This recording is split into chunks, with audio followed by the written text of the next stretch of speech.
Little girl sleeps on trash. Every night to keep warm. What the hell's Angel did next will make you cry. The moon hung low in the sky, casting long shadows across the gravel lot behind Darlene's diner. Iron Ray Callahan cut the engine of his Harley, letting the rumble fade into the chilly autumn night. His leather jacket creaked as he dismounted, muscles stiff from the long ride. The night air nipped at his weathered face, but he barely noticed. 45 years of hard living had taught him to ignore discomfort. He was about to head home when a flicker of movement caught his eye. Behind the dumpsters, a small figure hunched in the shadows. Ray froze, narrowing his eyes. A girl, couldn't be more than 14, was arranging flattened cardboard boxes over a pile of trash bags. Her thin hands worked quickly, practiced. She wore jeans too big for her frame, and a faded hoodie that had seen better days. Her dark hair fell across her face as she worked, creating a makeshift bed with the focus of someone who'd done this many times before. Something twisted in Ray's chest, a memory, sharp and unwelcome. He stepped back, keeping to the darkness. The girl didn't notice him as she finished arranging her cardboard shelter. She curled up on top of the trash bags, pulling her knees to her chest and tugging the sleeves of her hoodie over her hands for warmth. Before you continue listening, please let me know where in the world are you watching from today. Now back to the story. Ray stood motionless, watching her settle in for the night.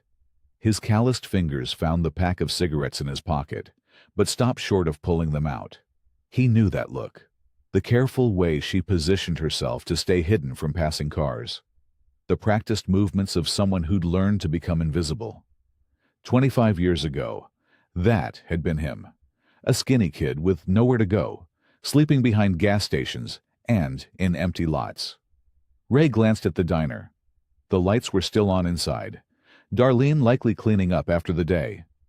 Without thinking twice, he walked to the side door and knocked.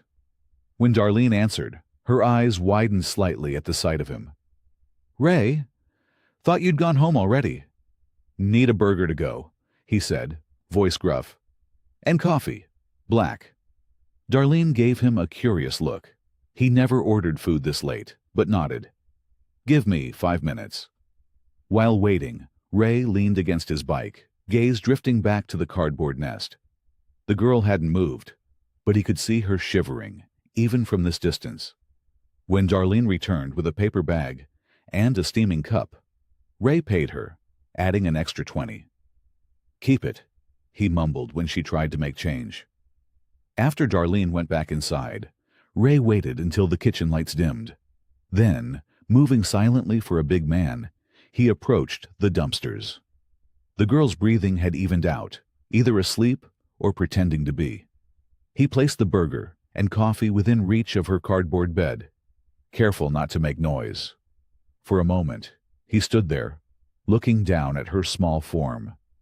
Something fierce and protective stirred inside him, a feeling he hadn't experienced in years. Then, shaking his head, he returned to his motorcycle and rode away. The 15-minute ride to his small house on the edge of town felt longer than usual. The wind bit through his jacket, but the cold wasn't what troubled him. It was the image of that girl, alone, making a bed out of garbage. Ray pulled into his driveway and killed the engine. The house stood dark and silent, just as he'd left it that morning. Just as it always was. Inside, he flipped on the kitchen light and dropped his keys on the counter. The refrigerator hummed in the corner.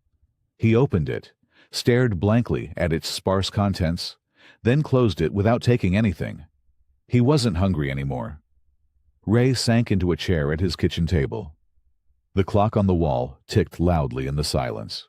His gaze drifted to the window, though all he could see was his own reflection against the darkness outside. But in his mind, he kept seeing her. That girl, curled up on trash bags, fighting against the autumn cold with nothing but cardboard and a thin hoodie.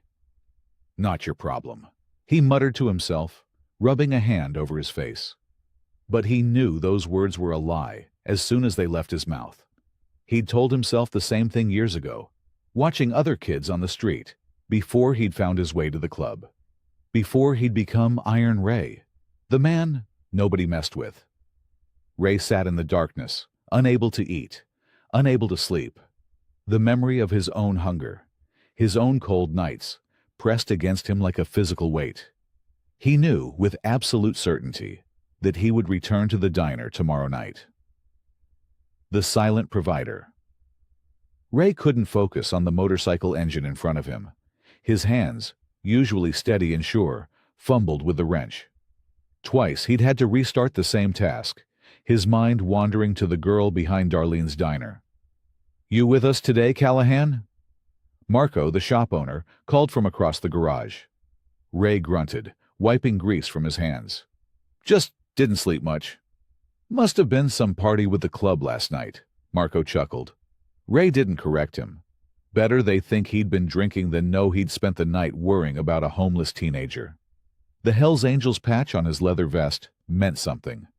A reputation he'd built over decades. Soft wasn't part of that image.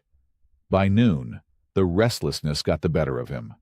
"Taking lunch," he announced, grabbing his helmet. The Harley roared to life beneath him. Instead of heading to his usual spot, Ray found himself turning toward Darlene's diner. He told himself he was just checking. Nothing more. Ray slowed as he approached the back of the building. The morning sun illuminated the area where he'd seen the girl. The cardboard was gone, folded neatly against the wall. And there, near the dumpster, the empty paper bag from last night's burger. The coffee cup sat beside it, drained to the last drop. She'd eaten. Something like relief washed through him. Ray accelerated away before anyone noticed him lingering. For the rest of his shift, he worked with renewed focus, the knot in his chest loosening just a bit. As evening approached, Ray cleaned up his tools faster than usual. Marco raised an eyebrow, but said nothing as Ray clocked out 10 minutes early. The sky darkened as Ray drove through town. Streetlights flickered on, casting pools of yellow light on the empty sidewalks. When he reached Darlene's diner, the dinner rush was winding down. He parked his Harley in the lot and went inside. The bell above the door jingled. Darlene looked up from behind the counter, a flash of recognition crossing her face. "Evening, Ray. The usual?" she asked, already reaching for a coffee mug. Ray shook his head. "Need something to go." He hesitated. "You got soup today?" "Chicken and rice," Darlene replied. "Want a bowl?" "Make it a large, and some of that sourdough bread, and—" He glanced at the small display of fruit by the register. "Couple of those apples." Darlene's eyes lingered on him a moment too long. Ray stared back, expression neutral. He'd learned long ago to keep his thoughts hidden behind a mask of indifference. "Coming right up," she said finally, turning away. While waiting, Ray stood by the window, looking out at the darkening parking lot. No sign of the girl yet. Maybe she wouldn't come back. Maybe she'd found somewhere else to sleep. The thought bothered him more than it should. "Here you go," Darlene said, placing a paper bag on the counter. "Added an extra roll. Bread's fresh today." Ray paid, noticing she'd charged him less than the menu price. He pushed an extra 10 across the counter anyway. "Thanks," he muttered, taking the bag. Outside, Ray circled around to the back of the diner. The area was empty, no sign of the girl yet. Good. He approached the spot where she'd slept, placing the bag on top of a milk crate, where it wouldn't touch the ground. The soup container was still warm in his hands as he set it carefully beside the bag. A moment's hesitation. Then Ray reached into his jacket pocket and pulled out a small flashlight. He placed it next to the food. Nights were getting colder and darker earlier now. He retreated to the shadows, rolling his motorcycle to a secluded spot where he could watch without being seen. The minutes stretched long. Ray ignored the voice in his head telling him this was ridiculous, that he should go home. Then, movement caught his eye. The girl appeared at the edge of the lot, cautious as a stray cat. She scanned the area, shoulders tense, ready to bolt at the slightest sign of danger. Her hair hung limp around her face, and even from a distance, Ray could see the dark circles under her eyes. She spotted the food and froze. Looking around again, she approached slowly, each step measured. When she reached the milk crate, she picked up the flashlight first, examining it with confusion before pocketing it. The soup came next. She opened the container, and the steam rose into the cold night air. The girl cupped the container in both hands, warming them before taking a careful sip. Her eyes closed briefly. Relief, pleasure. Ray couldn't tell which. She ate methodically, taking small bites of bread between sips of soup. When she bit into an apple, the crisp sound carried across the quiet lot. There was no rush to her movements, no desperate gulping, just the careful rationing of someone who didn't know when they might eat again. Ray watched until she finished, until she gathered the trash and tucked it into the dumpster, until she began arranging her cardboard bed for another night. Only then did he slip away, starting his Harley far down the street where she wouldn't hear. As he rode home through the darkness, a strange feeling settled in his chest. Not happiness. It had been too long since he'd felt that. But something close to it. The knowledge that tonight, at least, she wouldn't go to sleep hungry. The temperature dropped 20 degrees by morning. Ray felt it in his bones as he walked to his Harley, his breath making clouds in the frigid air. The weatherman on the radio called it an early-season cold snap, while Ray drove to work, the wind biting through his leather jacket. All day at the shop, his mind kept drifting to the cardboard bed behind Darlene's diner. Cardboard wouldn't keep anyone warm tonight. Not in this. "You're a million miles away, Callahan," Marco said, catching Ray staring out the garage window at the gray sky. "That's the third time you've checked those spark plugs." Ray grunted. "Just thinking." "Must be important. You've hardly said 2 words all day." Ray didn't answer, focusing instead on the motorcycle in front of him. But his thoughts remained with the girl. Thin hoodie, split sneakers, no gloves. The forecast said it might drop below freezing by dawn. By 4 o'clock, Ray couldn't stand it anymore. He cleaned his tools and hung up his work shirt. "Heading out early," he told Marco. "Again? What's going on with you lately?" Ray shrugged. "Got errands." The discount store was nearly empty when Ray walked in. He moved awkwardly through the aisles, feeling out of place among the bright lights and cheerful music. In the bedding section, he found what he was looking for, a thick wool blanket, dark green and sturdy. He added a pair of thermal socks, some gloves, and a knit hat. At the grocery store next door, he filled a basket with things that wouldn't spoil. Granola bars, dried fruit, beef jerky, bottled water, food that could be saved and eaten later. The sun was setting when Ray pulled into Darlene's parking lot, his purchases tucked into his saddlebags. The diner's windows glowed warm against the darkening sky. Inside, the dinner crowd was thin, too cold for people to venture out if they didn't have to. Darlene was wiping down the counter when Ray entered. She looked up, smiling. "Twice in 1 week? I'm starting to think you like my cooking, Callahan." "Soup again," Ray said. "And coffee." While Darlene prepared his order, Ray stood awkwardly by the register, hands in his pockets. Through the window, he could see his motorcycle, loaded with supplies for a girl whose name he didn't even know. Darlene set a paper bag on the counter. "That all?" Ray nodded, counting out bills. "You know," Darlene said casually, "I've noticed things disappearing from my dumpster lately. Cardboard mostly." Ray stiffened. "Saw a young girl back there yesterday morning when I came to open up." Darlene's voice was gentle. "She ran off before I could talk to her." Ray said nothing, but his jaw tightened. "It's mighty cold tonight," Darlene continued. She reached under the counter and pulled out a thermos.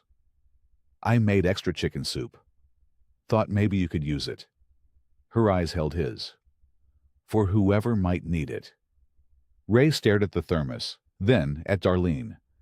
Understanding passed between them. "I don't know what you're talking about," he said gruffly, but he took the thermos. Darlene smiled. "Course you don't."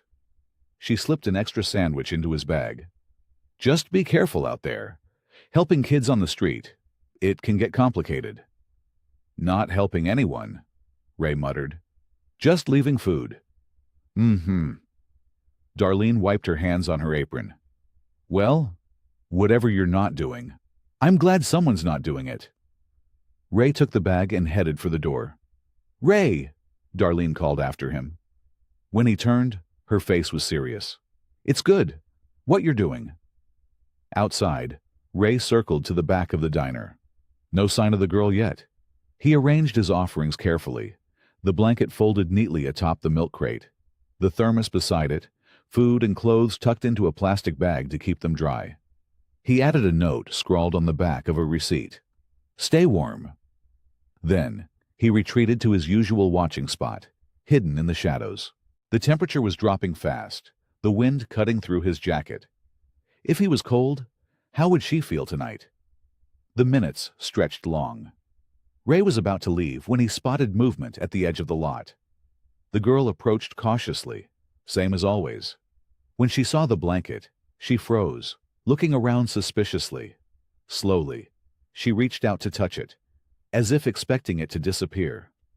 When it didn't, she unfolded it part way, fingers running over the thick wool.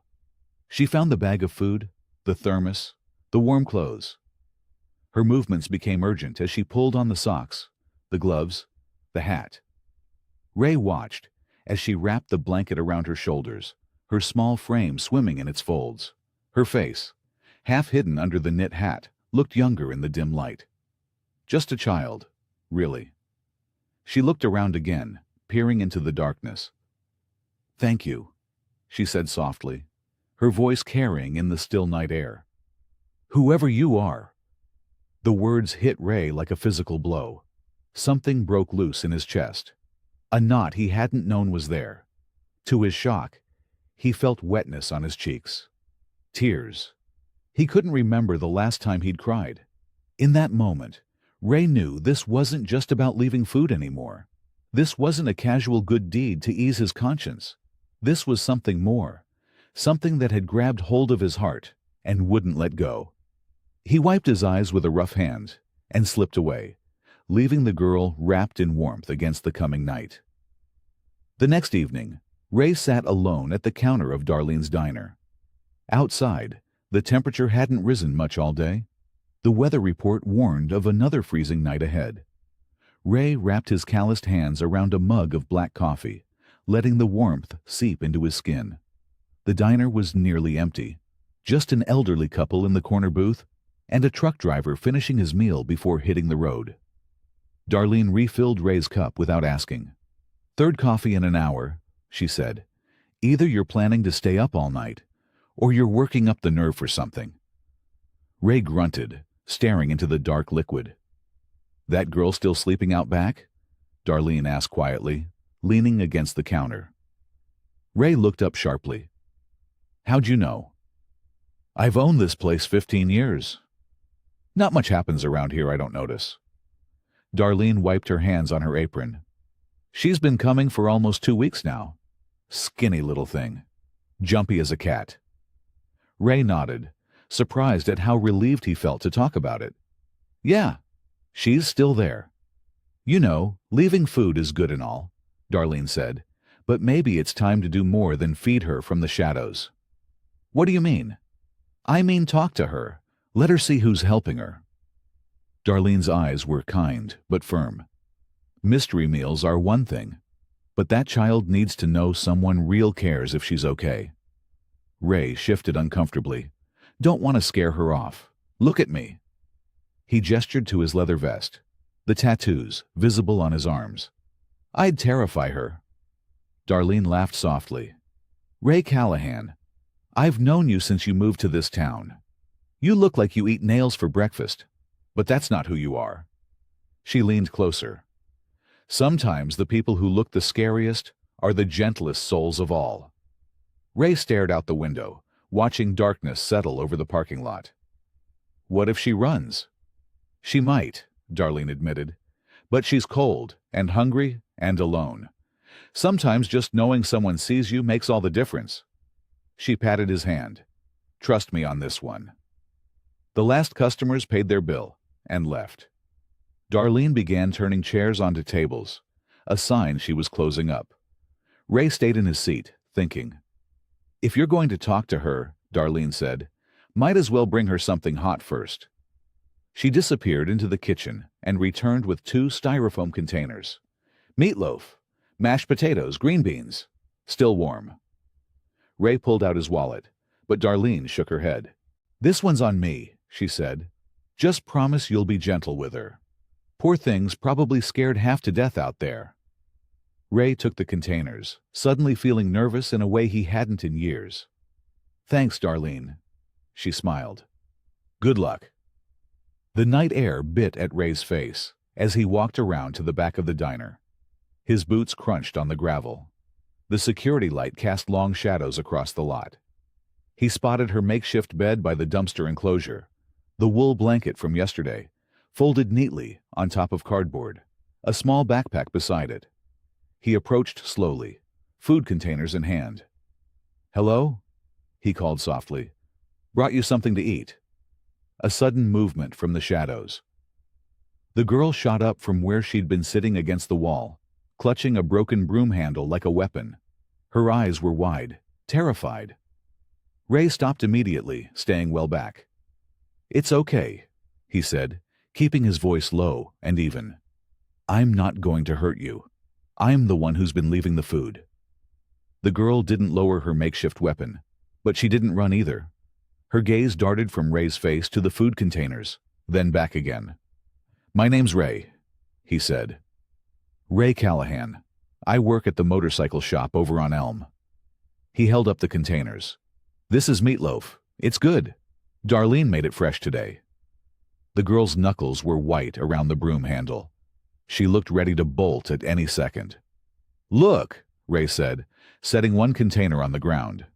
He backed away several steps. I'll put it here. You can take it when you feel safe.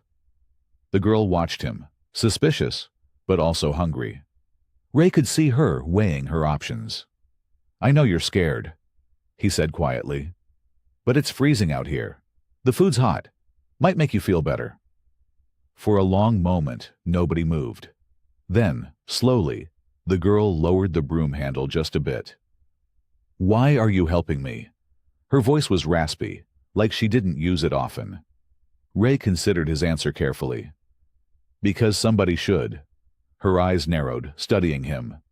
You're that biker. I've seen you around town. Ray nodded. Yeah, that's me. I'm Mia, she said finally. Her voice was barely audible, but it was something. A name, freely given. Nice to meet you, Mia. She stepped forward cautiously and picked up the container. The smell of warm food made her expression soften slightly. I got one too, Ray said, holding up the second container. Mind if I sit over here and eat mine? I'll stay way over on this side. Mia hesitated, then gave a small nod. Ray settled himself on an upturned milk crate, keeping a good 10 feet between them. He opened his container and began to eat, pretending not to notice how quickly she devoured her food. They ate in silence, an unlikely pair in the cold night air. A Hell's Angel and a homeless girl, sharing a meal behind a diner. The night grew colder around them. Ray watched as Mia finished the last bite of meatloaf, scraping the container with her plastic fork. Her shoulders had relaxed slightly, though her eyes still darted to him whenever he moved. Been out here long? Ray asked, keeping his voice casual. Mia shrugged, pulling the wool blanket tighter around her shoulders. Couple weeks, I guess. It's not so bad. Ray glanced at the cardboard beneath her, the thin hoodie she wore under his blanket. Temperatures dropping below freezing tonight. I've handled worse, she said, but a small shiver betrayed her words. Silence settled between them again. In the distance, a truck rumbled down the highway. The yellow security light buzzed overhead, casting their faces in harsh shadows. I'm 14, Mia said suddenly, as if answering a question he hadn't asked. If you're wondering. Ray nodded, careful to keep his expression neutral. 14, and sleeping behind a diner. The thought made his stomach tighten. Foster home, over in Riverdale. she continued, her eyes fixed on the empty food container. Too many kids. Not enough of anything else. Nobody even noticed when I left. How long ago was that? 3 weeks, maybe. The lady who ran it, Mrs. Benson, she had 8 of us crammed into that house. Some nights, there wasn't enough dinner for everyone. Mia's voice hardened. And her son kept coming around, looking at the older girls funny. Nobody did anything about it. Ray felt a flash of anger, but kept his face calm. So you left? Yeah. Took my stuff and walked out the back door during dinner. Nobody even called the cops, far as I can tell. She looked up at Ray, her eyes suddenly defiant. I'm not going back. I don't care what you say. Didn't say anything about taking you back, Ray said quietly. Mia studied him, trying to decide if he meant it. Why are you being nice to me? What do you want? The question hung between them, sharp and suspicious. Don't want anything, Ray said finally. Just seems wrong. Kid your age sleeping on trash. Mia pulled her knees to her chest, making herself smaller. Better than being scared all the time. Ray understood that logic better than she knew. He'd made the same choice at 16. Look, he said, I'm not here to drag you anywhere, but it's going to be 25 degrees tonight. That's dangerous cold. I'll be fine, Mia insisted, but her voice wavered. Ray rubbed his hand over his beard, thinking, Tell you what, you stay put till morning. I'll bring breakfast, hot food. Then we can figure things out when it's warmer. Mia eyed him warily. Just breakfast? Just breakfast, Ray confirmed. No tricks, no cops. She thought it over, weighing hunger against trust. Okay, but I'll be watching for you. If anyone else shows up, I'm gone. Fair enough, Ray said, standing slowly to avoid startling her. I'll be back around 6. Mia nodded, already arranging her cardboard bed for the night. Try to stay warm, Ray said, hesitating. It felt wrong to leave her there. I always do, she answered, turning away from him. The eastern sky was barely lightening when Ray returned to the diner. Darlene was just unlocking the front door, her eyebrows rising in surprise at the sight of him. You're up with the roosters today, she said. Promised the kid breakfast, he explained. 20 minutes later, Ray carried a paper bag around to the back of the building. Steam rose from the containers inside. Scrambled eggs, buttered toast, hash browns. He'd also brought hot cocoa in a thermos.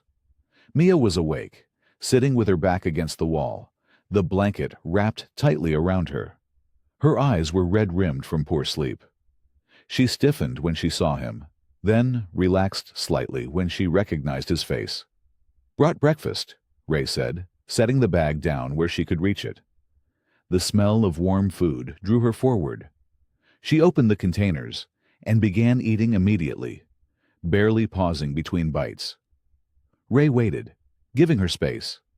When she'd finished, he handed her the thermos of cocoa. She took it cautiously, then smiled slightly at the first sip. Listen, Ray said, choosing his words carefully. I've got a detached garage behind my house. It's got heat, a couch, bathroom. You could stay there if you wanted, just until you figure things out. Mia froze, suspicion returning to her face. Door locks from the inside, Ray added quickly. You can come and go as you want. No pressure, just a warm place. Some food? Why would you do that? Mia asked. Ray shrugged. Because somebody should. Mia stared at the ground, her fingers tight around the thermos. The silence stretched between them, filled with her internal debate. Just for one night? She finally asked, her voice small and uncertain. The question revealed the first real crack in her defenses, a tiny window of trust so fragile, Ray was almost afraid to accept it. Just for one night, he agreed, if that's what you want. The morning air was sharp and clear as Darlene's pickup truck rolled into Ray's gravel driveway. Mia sat in the passenger seat, her small backpack clutched tightly to her chest, eyes darting nervously between the house and garage. Ray followed behind on his motorcycle, giving her space, just as he'd promised. This is it, Darlene said, her voice warm and steady. Nothing fancy, but Ray keeps things clean. Mia nodded, but didn't speak. Her knuckles were white around the backpack straps. Ray parked his bike and approached the truck slowly. He noticed how Mia tensed when he got close, so he stopped a few feet away. "Garage is right over there," he said, pointing to the detached building. "You want to see inside?" Mia looked to Darlene first, seeking reassurance. The older woman smiled and nodded. "I'll come with you, honey," Darlene said. "Ray can show us both." They walked together to the garage, Ray leading the way. He unlocked the side door and pushed it open, stepping back so the women could enter first. Inside, the space was simple but orderly. Ray had spent most of the night cleaning it. A sturdy cot sat against one wall, made up with fresh sheets and blankets. Next to it stood a small table with a lamp. An electric space heater hummed quietly in the corner, already warming the room against the morning chill. "Bathroom's through there," Ray said, pointing to a door at the back. "Got running water, toilet, shower. Nothing special, but it works fine." Mia stepped cautiously into the space, her eyes taking in every detail. "I put some stuff in there for you," Ray continued. "Towels, soap, toothbrush, all new, still in packages." He moved to a small dresser and opened the top drawer. "Got some clothes, too. Didn't know your size, so Darlene helped pick them out. T-shirts, sweatshirts, jeans. There's some warm socks, too." Darlene watched Mia's face soften slightly as she looked around the room. "The door locks from inside," Ray added, showing her the deadbolt. "Key's right here if you want to lock it from outside, too, when you go out." He placed a single key on the table. "You can come and go whenever you want. No rules, except basic respect. This is just a place to sleep safe and warm while you figure things out." Mia walked slowly around the garage, touching the blanket, testing the lock, looking out the small window. "Why did you do all this?" she finally asked, her voice barely above a whisper. Ray shrugged, uncomfortable with the question. "Seemed like the right thing." Darlene stepped in smoothly. "How about we let you get settled? Maybe take a hot shower. Then when you're ready, I've got Ray fixing us some lunch at the house." Mia hesitated, then nodded. "Okay. We'll be in the kitchen," Darlene said. "Take your time." Ray and Darlene left, closing the door behind them. As they walked to the house, Darlene squeezed Ray's arm. "You did good," she said quietly. "Real good." In the kitchen, Ray busied himself making lunch, grilled cheese sandwiches and tomato soup. The familiar task helped settle his nerves. Darlene sat at the table, sipping coffee. "She reminds me of you," Darlene said after a while. That same look in her eyes. Ray said nothing, but his hands paused briefly over the stove. Nearly an hour passed before there was a soft knock at the back door. Mia stood there, her hair damp from the shower, wearing one of the clean sweatshirts Ray had left for her. She looked younger somehow, the dirt and fear washed away. "Hungry?" Darlene asked, pulling out a chair. Mia nodded and sat down. Ray served the soup and sandwiches without fanfare, careful not to make a big deal of it. The three ate mostly in silence, but it wasn't uncomfortable. Mia ate slowly, savoring each bite, occasionally glancing around the kitchen. When they finished, Mia helped clear the dishes without being asked. "Think I'll go lie down," she said, eyes downcast. "I'm pretty tired." "Of course, honey," Darlene said. "You rest as long as you need." They watched as Mia walked back to the garage, moving with less tension than before. Through the kitchen window, Ray could see her close the door and, after a moment's hesitation, draw the curtains. Darlene left shortly after, squeezing Ray's shoulder as she went. "Call me if you need anything.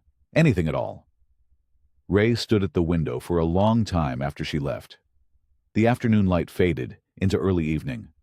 Eventually, he saw the light in the garage window go out. For the first time since he'd spotted her behind the diner, Ray knew exactly where Mia was. Not curled on trash bags, not shivering in the cold, but sleeping on a real bed, behind a locked door, with a full stomach and clean clothes. The knowledge hit him with unexpected force, a tightness in his chest he couldn't name. He turned away from the window, overwhelmed by the simple fact that tonight, at least, she was safe. The morning sun streamed through the small garage window, casting warm squares of light across the cot where Mia slept. Her eyes fluttered open, confusion passing over her face for a brief moment before remembering where she was. Not behind the diner, not on trash bags, but in Ray's garage, on a real bed, with actual blankets. She sat up slowly, running her fingers through her tangled hair. The heater hummed quietly in the corner. Outside, she heard the distant sound of clattering pans. Mia pulled on her socks and padded to the door. She hesitated before turning the knob, half expecting it to be locked from the outside. But it opened easily, just as Ray had promised. The short walk to the house felt strange. No looking over her shoulder, no hiding, just walking in the open morning air. Through the kitchen window, she could see Ray moving awkwardly around the stove, his large frame looking out of place among mixing bowls and measuring cups. She knocked lightly on the back door. Ray turned, a bit of flour dusting his beard. "Morning," he said.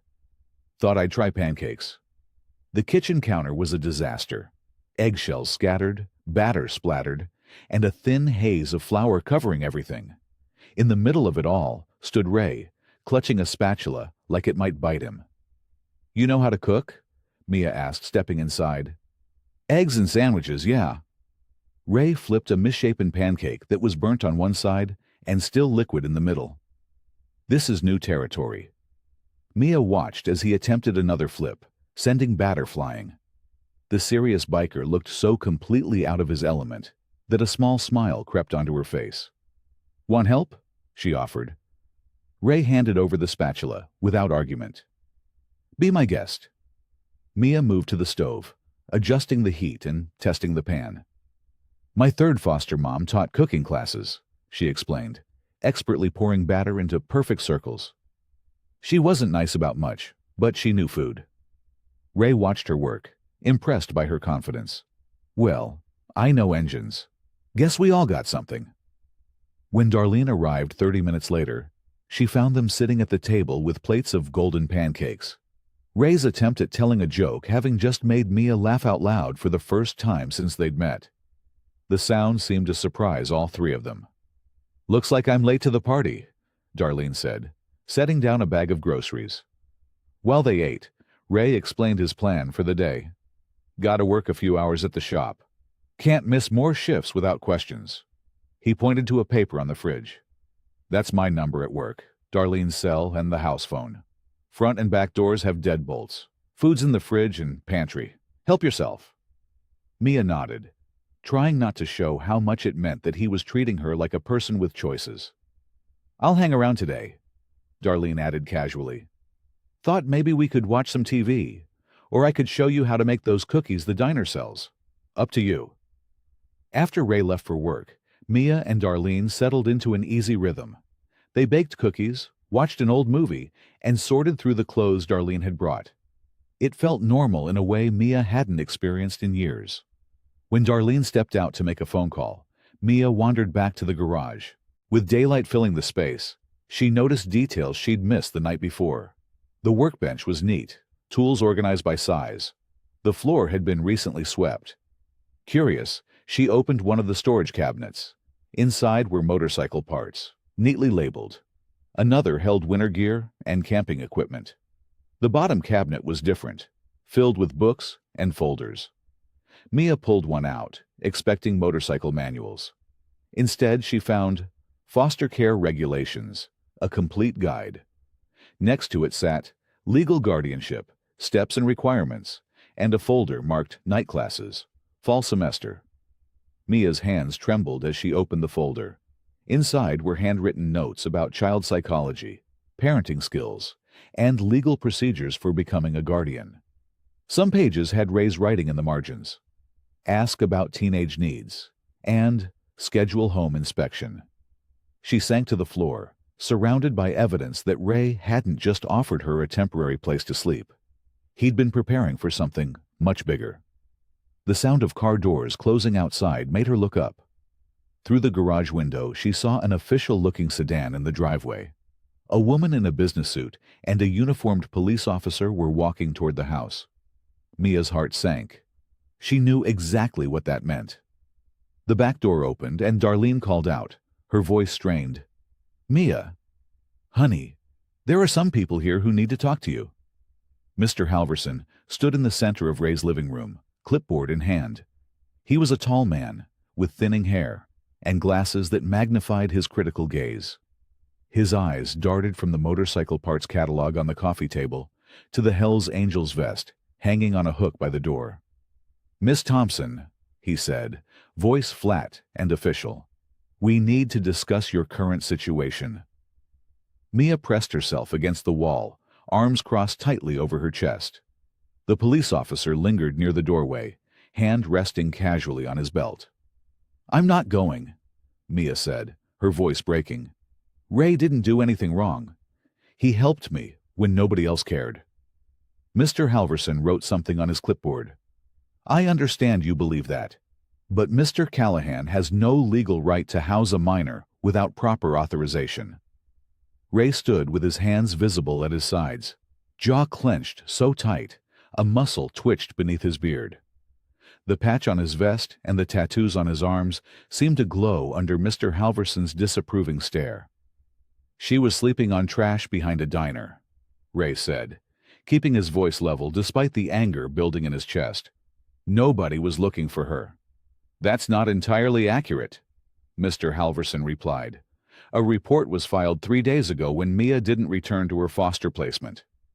"3 days," Ray echoed. "She was out there for 2 weeks.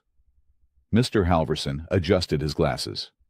"The system isn't perfect, Mr. Callahan, but it exists to protect vulnerable children. What you should have done was contact authorities immediately." Darlene stepped forward. "I've known Ray for 10 years. He's a good man. He was just trying to help." The social worker barely acknowledged her. Good intentions don't override protocols designed to keep children safe. He turned to Mia. "Please gather your belongings. You'll need to come with us while we sort this out." Mia's eyes filled with tears. "No, you'll just send me back to that house where nobody even noticed I was gone for weeks."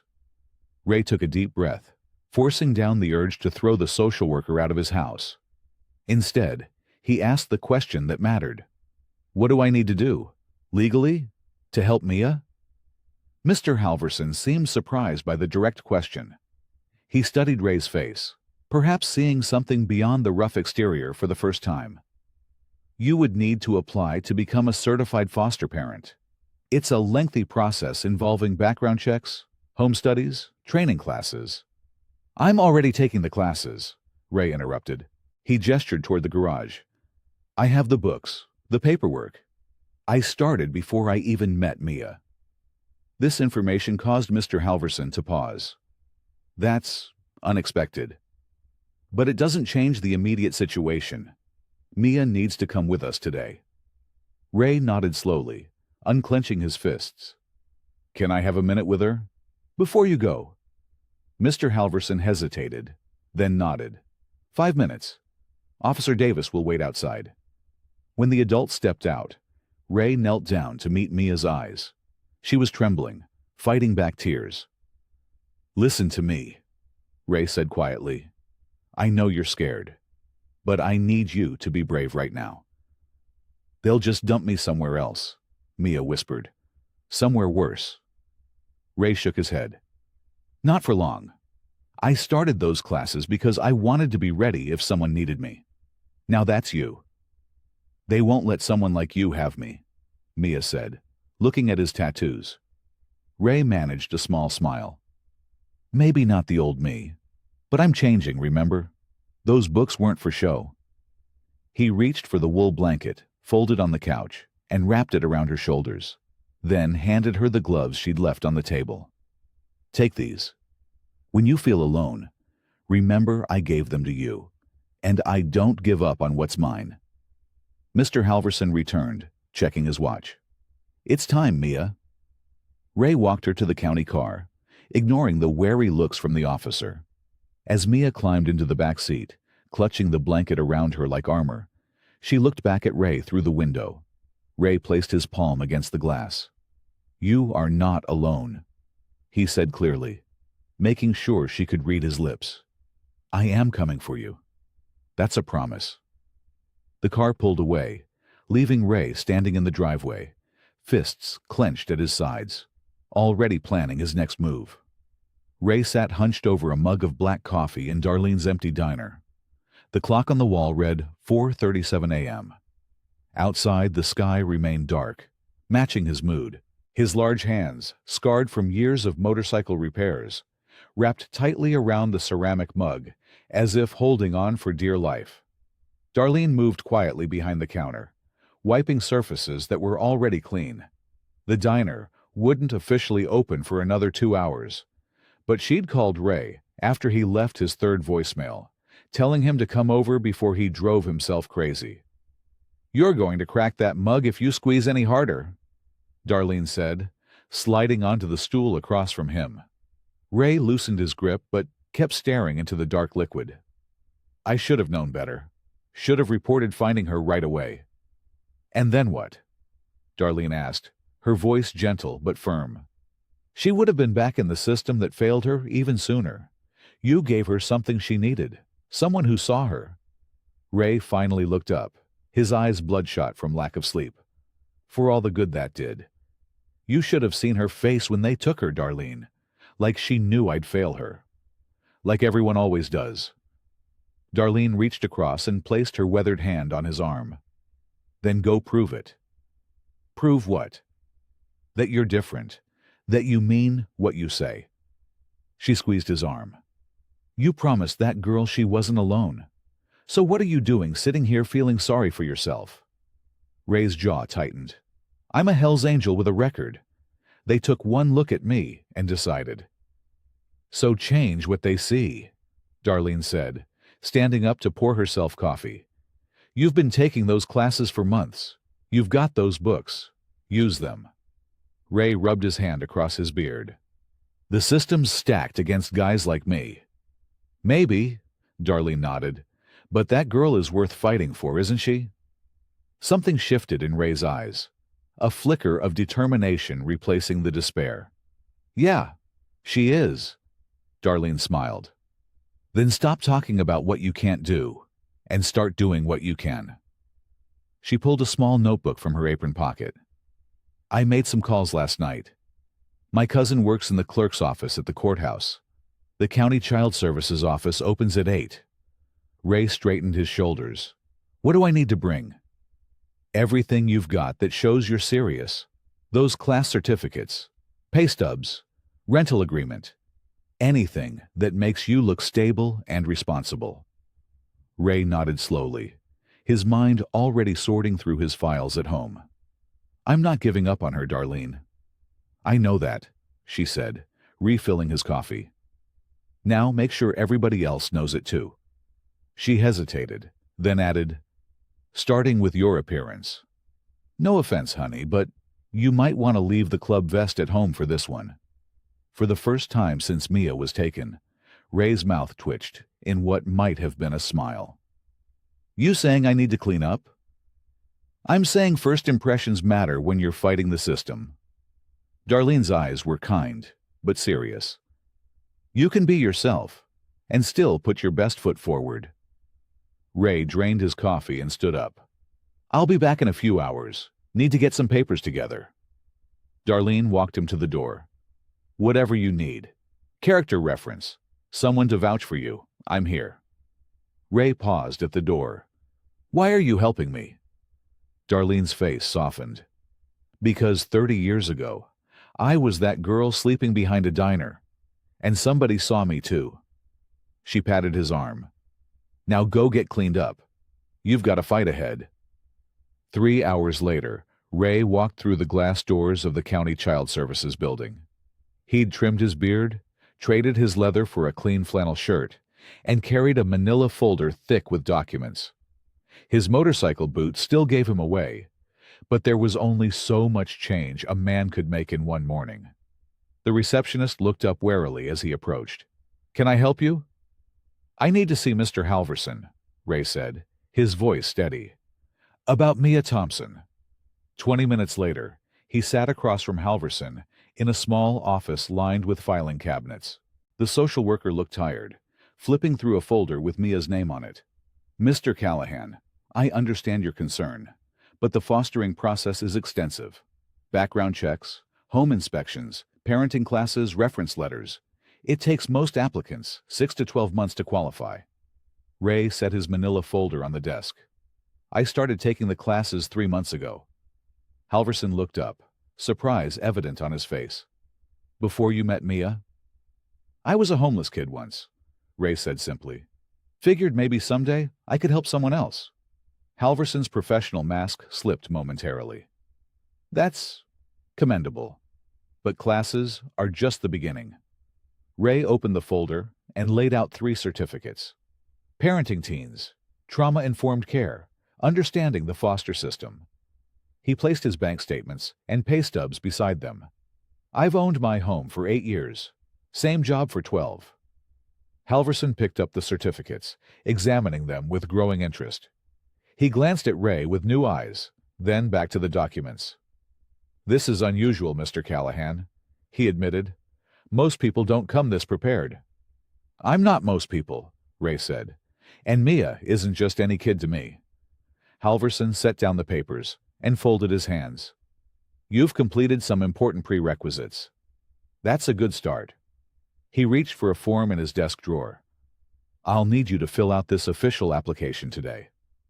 Ray accepted the form, feeling the weight of the paper in his hands, the first tangible step toward bringing Mia home.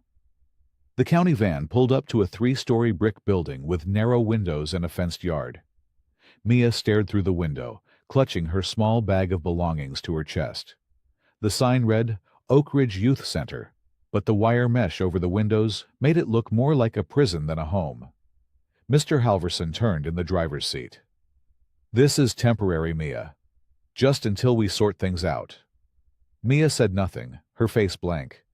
She'd learned long ago that arguing only made things worse. Inside, her heart hammered against her ribs. The garage with the heater seemed like a dream now, something she'd imagined rather than actually experienced. The building smelled of industrial cleaner and old carpet. A woman in navy slacks and a polo shirt with the county logo greeted them at the front desk. Her smile didn't reach her eyes. This is Mia Thompson, Mr. Halverson said, handing over a clipboard of papers. 14. Intake for assessment and placement. The woman nodded as if Mia were a package being delivered. We have room in the south wing. Brenda will get her settled. Brenda turned out to be another staff member with the same tired smile and county polo. She led Mia down a hallway lined with motivational posters that had started to curl at the edges. Rules are posted in every room, Brenda explained, her tone suggesting she'd given this tour hundreds of times. Breakfast at 7, lunch at noon, dinner at 5:30. Lights out at 9:30 for your age group. No leaving the grounds. No phones except during designated hours. No fighting or inappropriate language. Mia followed silently, counting the cameras mounted in the corners of the hallway. 4 so far. The south wing was just a long corridor with bedrooms on either side. Each room held 4 beds, with metal frames and thin mattresses. The fluorescent lights buzzed overhead, making everything look harsh and washed out. This is your bed. Brenda pointed to a lower bunk in a room where 2 other girls sat scrolling through magazines. Bathrooms at the end of the hall. Shower times are posted. You'll get your schedule and assigned chores tomorrow. The other girls barely looked up as Mia set her bag on the bed. One was maybe 16, with dark hair pulled into a tight ponytail. The other looked younger, with freckles and bitten fingernails. Group therapy at 4, Brenda added. Mandatory. When the door closed behind her, the dark-haired girl spoke without looking up from her magazine. Don't get comfortable. Nobody stays here long. Is that good or bad? Mia asked, sitting on the edge of her bunk. The girl shrugged. Depends where you go next. I'm Tasha. That's Jenny. Jenny gave a small wave but kept her eyes down. How long have you been here? Mia asked, unzipping her bag to check that everything was still there. 3 weeks, Tasha said. Jenny's been here 2 months because her case is complicated. Jenny's shoulders hunched slightly at the mention of her situation. Mia carefully arranged her few possessions: the warm socks and gloves Ray had given her, the wool blanket, a toothbrush, and the hoodie that still smelled faintly of motorcycle oil and coffee. Like Ray's garage. That's a nice blanket, Jenny said quietly. Someone gave it to me, Mia replied, running her fingers over the soft wool. Someone who'll forget about you in a week, Tasha said, flipping a page. They always do. Mia didn't answer. She couldn't explain Ray to these girls when she barely understood him herself. The afternoon dragged on with a bland lunch of sandwiches and carrot sticks in a cafeteria where kids sat in clumps according to some unspoken hierarchy. Group therapy was held in a circle of plastic chairs where a counselor asked questions no one wanted to answer. Through it all, Mia felt herself becoming invisible again. Just another kid in the system. Another number on a clipboard. The feeling was familiar. It had followed her through 6 foster homes in 3 years. But this time, it hurt more because for a few days, she'd known what it felt like to be seen. After dinner, a staff member called Mia to the office. Phone time, he explained, leading her to a small room with 3 phones mounted on the wall. You have a message. Mia picked up the receiver, expecting nothing important. Most likely just Mr. Halverson with more questions. Instead, a recorded voice said, Message for Mia Thompson. Received today at 2:15 p.m. Then Ray's gruff voice filled the line. Mia, it's Ray. I'm filling out the paperwork right now. Darlene sends her love and says to keep eating even if you're angry. I'm doing everything I can. You're not alone in this. The message ended, but Mia hit the button to play it again. Ray's voice sounded different, determined but gentle. She closed her eyes as she listened, trying to picture his face. Back in her room, Mia lay on her bunk while the other girls talked quietly. The fluorescent lights hummed overhead. Someone down the hall was crying. She pulled the wool blanket around her shoulders, breathing in its familiar smell. Please mean it, she whispered into the blanket, so quietly that no one else could hear. Please, mean it this time. For the first time since arriving, she let herself hope, just a little, as she drifted off to sleep, still holding the blanket Ray had given her. Ray's eyes burned as he tightened the final bolt on a Harley's transmission. He'd been at the repair shop since 7 that morning, running on coffee and determination after another sleepless night. The image of Mia's face in the back window of the county car kept flashing through his mind. You look like hell, his boss, Frank, commented, wiping grease from his hands with a rag. Long night, Ray replied, standing up and stretching his aching back. Your bike giving you trouble? Ray shook his head. Not the bike. He didn't explain further, and Frank knew better than to push. That was one thing Ray appreciated about the shop. People minded their own business. As the day wound down, Ray washed up in the shop bathroom, splashing cold water on his face. In the mirror, his reflection looked haggard, dark circles under his eyes, stubble heavier than usual. He changed out of his work shirt into a clean button-up he'd brought for his class. The community college was a 20-minute ride across town. Ray parked his bike and hurried into the building, sliding into his seat in the Child Development and Trauma course, just as the instructor, Ms. Winters, began. Tonight we're continuing our discussion on trauma-informed caregiving, she announced, writing the term on the whiteboard. Children who have experienced neglect or abandonment develop unique survival mechanisms. What might look like defiance or distrust is often self-protection. Ray found himself nodding, thinking of how Mia had clutched that broken broom handle when he first approached her.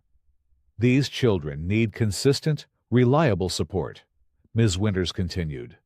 They've learned that adults can't be trusted, so words mean very little to them. Actions are everything. The discussion moved around the classroom. Other students shared theories and book knowledge. Most were already working in childcare or studying to become social workers. "Mr. Callahan," Ms. Winters said, noticing Ray's intense focus. "You've been quiet tonight. Any thoughts on building trust with traumatized youth?" Ray rarely spoke in class, preferring to listen and take notes. But tonight was different. He cleared his throat. "They can smell fakeness a mile away," he said, his voice low but clear. "Kids who've been thrown away know when you're just doing your job or when you really see them." The classroom grew quiet. Even Ms. Winters seemed surprised by his sudden contribution. "It's not about big promises," Ray continued, thinking of Mia's cautious eyes. "It's about showing up, again and again, when they expect you to disappear like everyone else did." He paused, uncomfortable with the attention but driven to make his point. "You can't just say they matter. You have to prove it, every single day, even when they push you away. Especially then." The silence that followed felt heavy. Ms. Winters nodded slowly. "That's precisely right, Mr. Callahan. Consistency builds trust over time. Thank you for sharing that insight." Ray ducked his head, embarrassed by his outburst. But as class continued, he took detailed notes, underlining passages about creating safe environments and establishing routines. When class ended, he gathered his material slowly, letting others file out ahead of him. "Mr. Callahan," Ms. Winters called as he reached the door. "Do you have a moment?" He stopped, waiting as she approached. "Your comment tonight showed remarkable insight," she said. "I understand now why you've been taking all these classes so diligently." Ray shifted uncomfortably. "Just trying to learn what I need to know." "Is there a specific child you're hoping to help?" she asked gently. After a moment's hesitation, Ray nodded. "A girl, 14. She was sleeping behind a diner. Now she's in a group home." Ms. Winters' expression softened. "And you're working toward becoming a foster parent?" "Trying to," Ray admitted, "but my background makes it complicated." "I'd be happy to write a recommendation letter for you," she offered. "An expedited one, if it would help. Your understanding of trauma response is exactly what these children need." Ray blinked in surprise. That would help a lot." It was nearly midnight when Ray finally pulled into his driveway. Exhaustion weighed on him, but instead of heading to bed, he walked straight to the garage. The space felt empty without Mia's presence. He checked the heater, ensuring it was working properly. Then, he moved to a corner where loose trim hung from the wall. With careful precision, he nailed it back into place, smoothing the edges with sandpaper. After finishing in the garage, Ray entered his house and walked to the spare room he'd used for storage. He began clearing boxes, making mental notes of what needed cleaning and fixing. This would be Mia's real room, not a garage, but a proper bedroom. At his kitchen table, Ray pulled out a notebook and wrote "MIA's room" at the top of a fresh page. Below, he listed everything he needed to do: clean windows, paint walls, buy a real bed, desk, lamp, bookshelf. He added smaller items too: alarm clock, reading light, hooks for her clothes. As the list grew, Ray felt something shift inside him. This wasn't just helping a homeless kid anymore. This was commitment.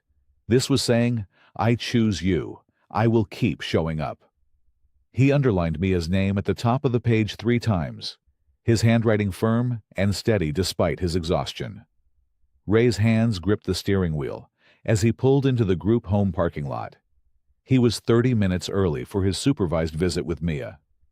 The county building looked institutional: brick walls, small windows, and a chain-link fence surrounding a modest playground with faded equipment. He checked his appearance in the rearview mirror, running a hand over his freshly trimmed beard. The button-down shirt felt stiff and strange against his skin, a far cry from his usual work clothes or riding gear. But he'd do whatever it took to make a good impression. On the passenger seat sat a small pile of approved items. The social worker had been clear about what he could bring. Nothing valuable, nothing that could be used as a weapon, nothing that would create jealousy among the other kids. Ray had chosen carefully.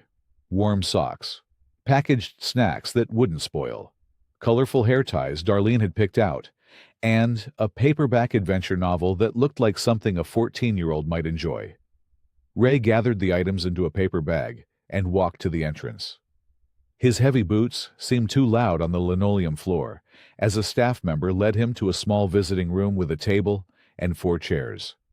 "Mia will be in shortly," the woman said. "I'll be sitting at that desk by the door during your visit." Ray nodded and sat down, placing the bag on the table. His heart pounded in his chest.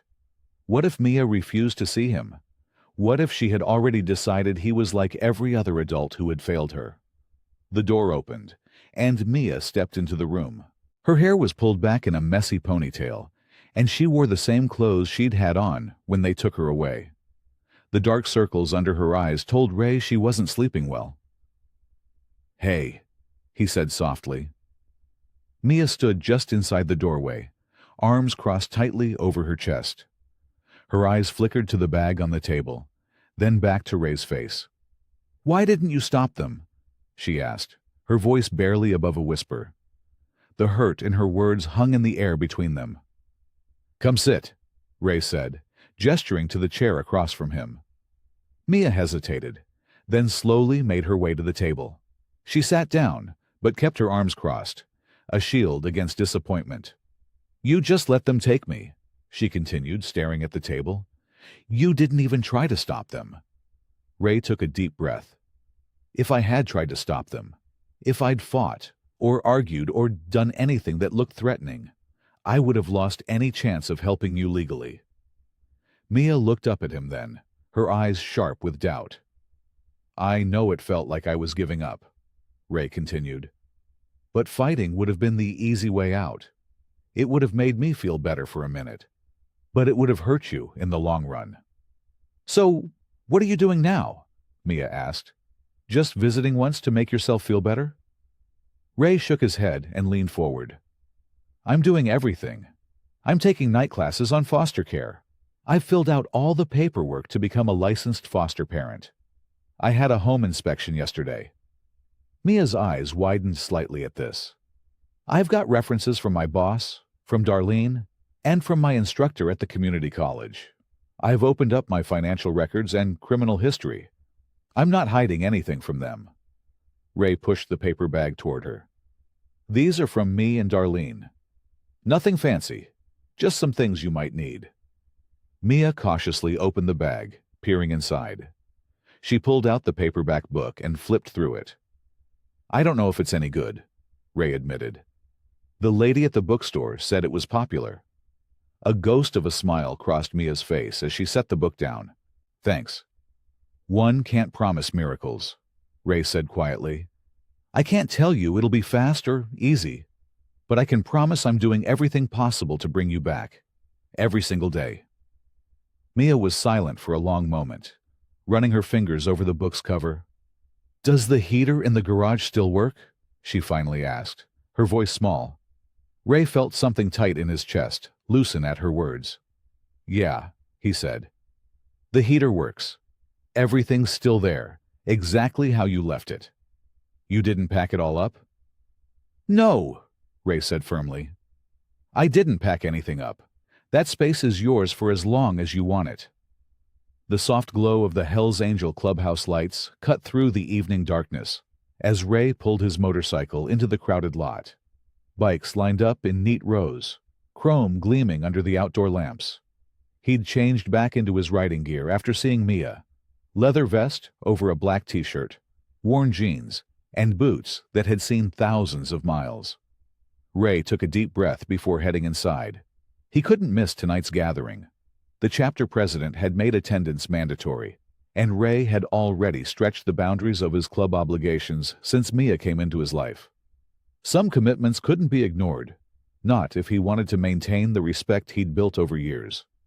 The moment he stepped through the door, the familiar wall of sound hit him. rock music blaring from speakers, pool balls cracking against each other, bottles clinking, and laughter punctuating it all. The smell of beer, cigarettes, and leather hung in the air. It should have felt like home, but tonight everything seemed slightly off-kilter, as if he was viewing his world through a different lens. "Well, look who decided to grace us with his presence," called out Viper, one of the more vocal members, from his perch at the bar. "Thought you might be too busy playing daddy to show up." Several heads turned Ray's way. He nodded to the group, but didn't rise to the bait as he made his way to the bar. "Beer," he told the bartender, sliding onto a stool 2 spaces down from Viper. "Heard you've been taking parenting classes," Viper continued, his voice loud enough to draw attention. "What's next, Ray? PTA meetings and bake sales?"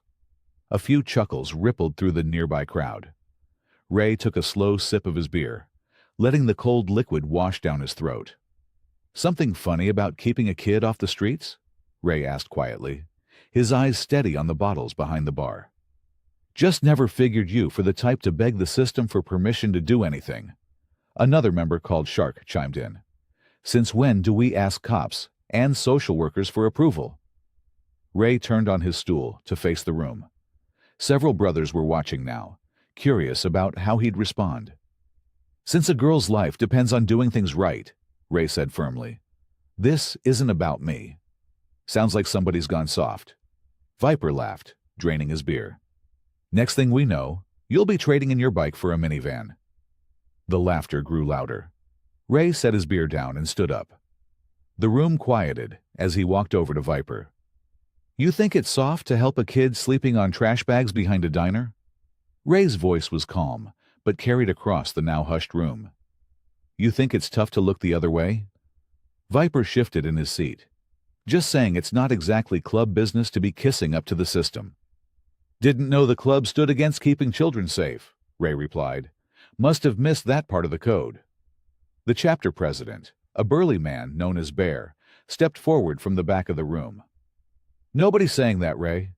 Just unusual to see you jumping through government hoops, that's all." Ray looked around at the faces of men he'd ridden with for years. "I'm not ashamed of helping her. I'm not apologizing for it either." His eyes locked with Viper's. "Mock it if you want, but don't mistake paperwork for weakness. Sometimes the hardest fight is the one you can't win with your fists." The tension hung in the air for a moment, before Bear nodded. "Fair enough. Everyone's got their own road." He clapped Ray on the shoulder and turned to the group. "Now, we've got business to discuss." The meeting proceeded, with Ray participating but keeping mostly quiet. As the formal portion ended and the gathering shifted back to socializing, he slipped outside for some air. The night was cool, stars visible above the glow of the city lights. He leaned against the brick wall, lighting a cigarette. The door opened, and Luis, a quieter member of the chapter, stepped out to join him. Luis was known more for his skilled hands than his talk. He built custom bikes and furniture when he wasn't riding.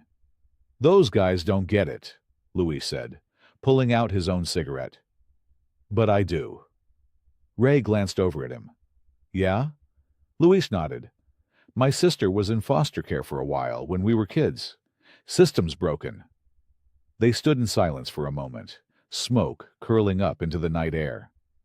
"I've got some good wood in my shop," Luis finally said. "Could help you build her a proper bed. Maybe a desk too. Better than whatever junk you've got." Ray studied the man beside him. They'd ridden together for years, but rarely spoke about personal matters. "Appreciate that," Ray said simply. Luis nodded. "Just let me know when you're ready. Kid deserves something solid." The early morning sunlight filtered through the garage windows, casting long rectangles of light across the concrete floor.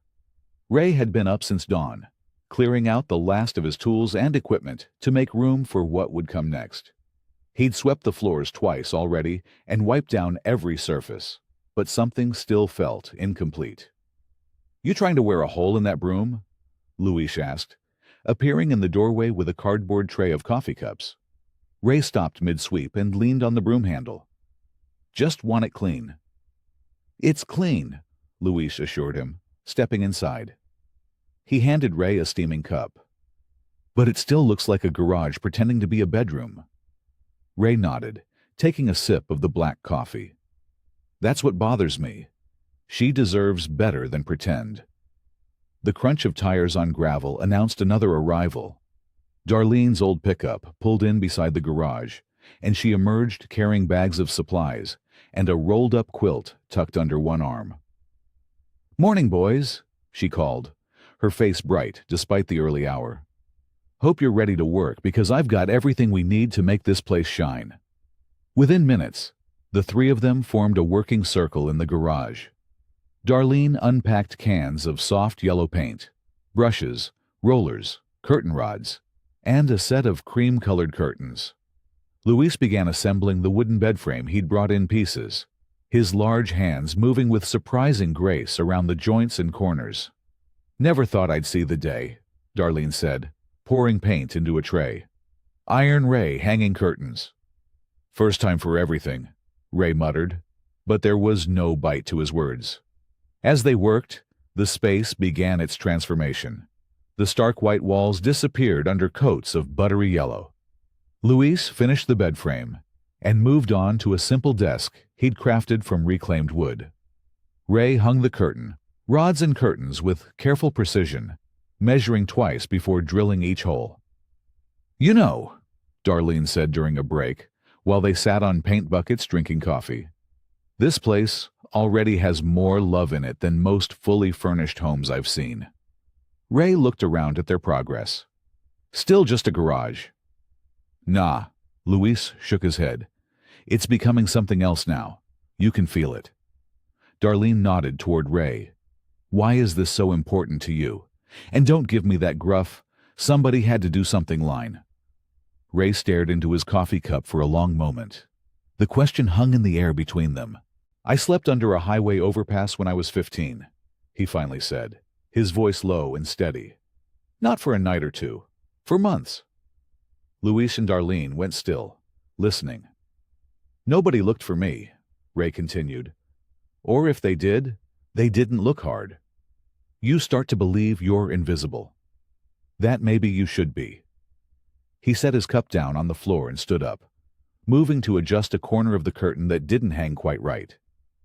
"The day I found Mia, she was arranging trash bags to sleep on, like they were some kind of mattress. Careful about it, you know? Like she was making the best of what she had." His back was to them now. "No kid should have to make the best of trash." Darlene moved beside him and placed a hand on his arm. "And no kid will, not if we have anything to say about it." They worked through the afternoon without stopping. Luis finished the desk and helped Ray move in a small dresser Darlene had brought. Darlene hung framed prints of landscapes and animals on the walls. A bedside lamp cast a warm glow from the corner. As evening approached, the transformation was complete. The garage had become a bedroom that felt both cozy and dignified. The yellow walls caught the last of the sunlight, making the whole space glow. The bed was made up with fresh sheets and the colorful quilt Darlene had brought. Books lined a small shelf above the desk. A rug covered part of the concrete floor, adding warmth and softness. Ray stood in the doorway, taking it all in. After a moment, he walked to the old wooden chest where he'd stored the wool blanket, the first gift he'd given Mia. He unfolded it carefully and laid it across the foot of the new bed, smoothing it with his calloused hands. "That's it," Darlene said softly. "That's what makes it hers." Ray nodded, imagining Mia walking through this door, seeing not just shelter, but a place prepared especially for her. A room where she wouldn't be an afterthought or a burden, but the whole purpose. A place where she might finally feel chosen instead of discarded. Mia pushed her breakfast around on the plastic tray, keeping her eyes down while conversation flowed around her in the group home dining area. The runny eggs and toast had gone cold 20 minutes ago. She wasn't hungry anyway. "Hey, blanket girl," came a voice from across the table. It was Tasha, a 16-year-old who had been in the system long enough to lose any softness. Still waiting for your biker daddy to rescue you? A few girls snickered. Mia's cheeks burned, but she kept her eyes fixed on her tray. He's just another adult who talks big, Tasha continued. They all disappear when the paperwork gets real. You don't know anything about him, Mia muttered. I know his type. Wants to feel good about himself for a while, then gets bored. Tasha leaned closer. My mom's boyfriend was all promises, too. Even cleaned up the spare room for me once. Know where he is now? Neither do I. Mia stood abruptly, taking her tray to the disposal area. She didn't want Tasha to see how the words had landed like stones in her stomach. What if Ray was just like everyone else? What if the room in his garage was already being converted back to storage? 10 minutes until school transport, called one of the staff members. Mia grabbed her backpack and headed for the bathroom. She locked herself in a stall and leaned against the metal door, taking deep breaths. Today was her second visit with Ray. Part of her wanted to cancel it, to protect herself from more disappointment. But a smaller, stubborn part of her wouldn't let go of the memory of his voice saying, "You are not alone in this." Throughout morning classes, she barely heard the teachers. Her mind kept circling back to Tasha's words, and the growing fear that Ray's promises would evaporate like morning dew. By afternoon, when a staff member drove her to the visitation center, her stomach was in knots. She entered the bland room with its beige walls and mismatched furniture, half expecting Ray not to be there. But he was, sitting at the table in clean jeans and a button-down shirt, his hands folded in front of him. When he saw her, his weathered face brightened with a smile that reached his eyes. "Hey," he said simply. "Hey," she answered, sliding into the chair across from him. Ray reached into a folder he'd brought and pulled out several photographs. He laid them on the table between them, without fanfare. "Thought you might want to see," he said. Mia looked down at the pictures. The first showed a room with soft, yellow walls, curtained windows, and a real bed with a colorful quilt. The next revealed a wooden desk in the corner with a lamp. Another showed bookshelves with her favorite paperbacks carefully arranged. The last picture captured the wool blanket, her blanket, laid across the foot of the bed. "Is that?" she started. "The garage," Ray confirmed. "We finished it yesterday." Mia stared at the photos, running her finger along the edge of one. "We." Darlene helped, and Luis, a friend from the club. He built the desk special. She looked up at him. "Why would he do that? He doesn't even know me." Ray shrugged slightly. "Told him you needed a place to do homework. He said every kid deserves a proper desk." The social worker supervising their visit glanced over occasionally, but stayed by the door, giving them space. "I'm still working through the paperwork," Ray continued, "but I wanted you to see that everything's ready whenever they say yes." Mia swallowed hard, looking at the photos again. The room wasn't fancy, but it was clean and bright and clearly made with care. Nothing temporary about it, nothing thrown together. "Nobody's ever made a space just for me before," she admitted quietly. Ray's expression shifted, a flash of anger quickly controlled. "They should have," he said firmly. "Long time ago, someone should have cared enough to make you feel wanted." "But they didn't," Mia said. "So I will," Ray answered, his voice gentle but certain. "If that's okay with you." Mia blinked rapidly, refusing to cry in the visitation room. Instead, she nodded and pointed to the desk in the photo. "Does that drawer open?" "Slides smooth as butter," Ray said. "Louis made sure of it."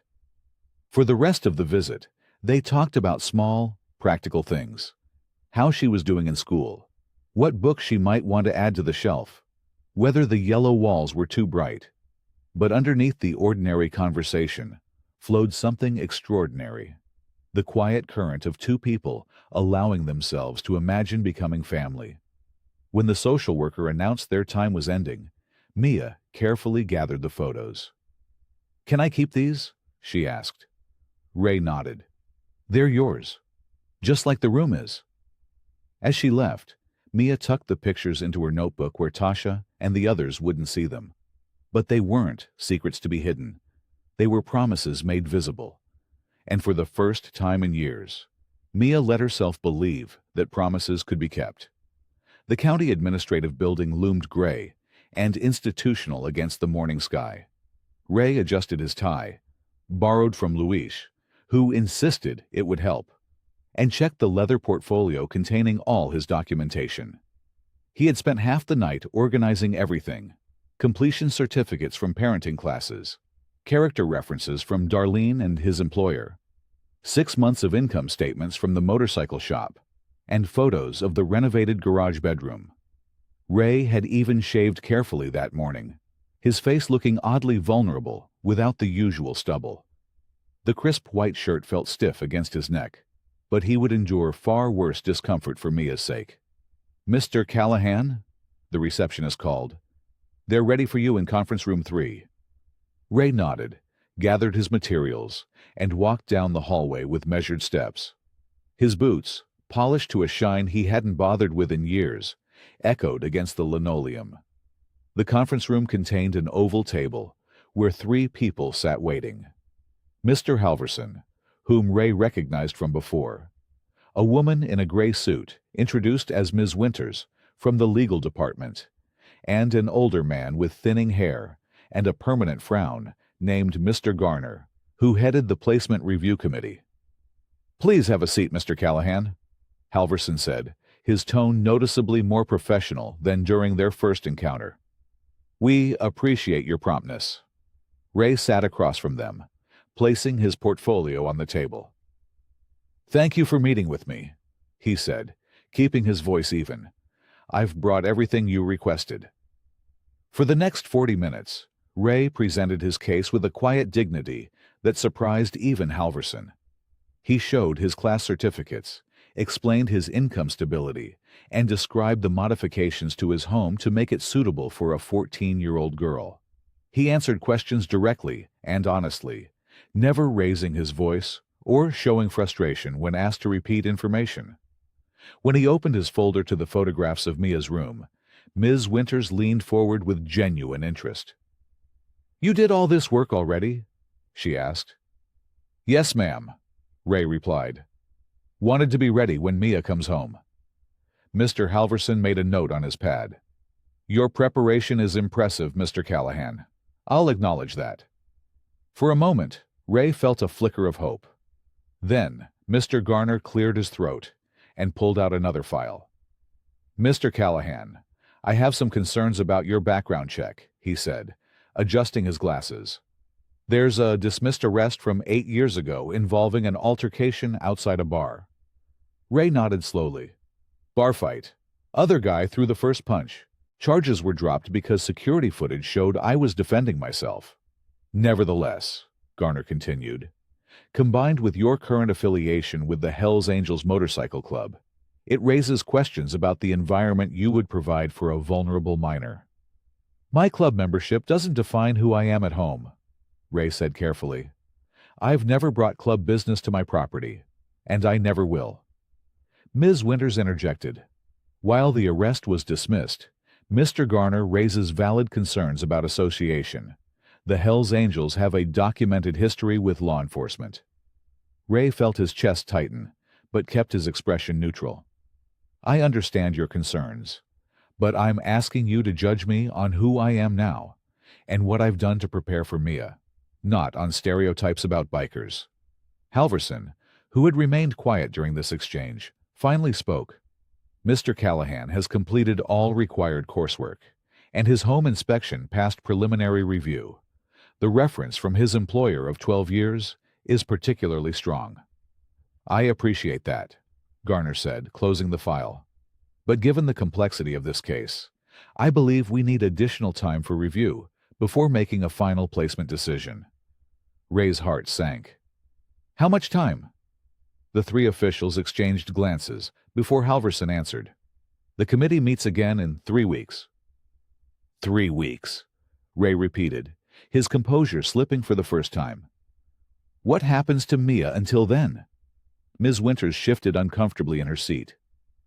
That's the other matter we need to discuss. Mia's current group home placement is temporary. Due to capacity issues, she's scheduled to be transferred to a sister facility in Vermont in 4 days. Vermont? Ray's voice was barely audible. That's across the country. I understand this is difficult news, Halverson said, genuine regret in his voice. But until placement approval is granted, we have to work within our system constraints. Ray sat completely still, digesting the devastating news.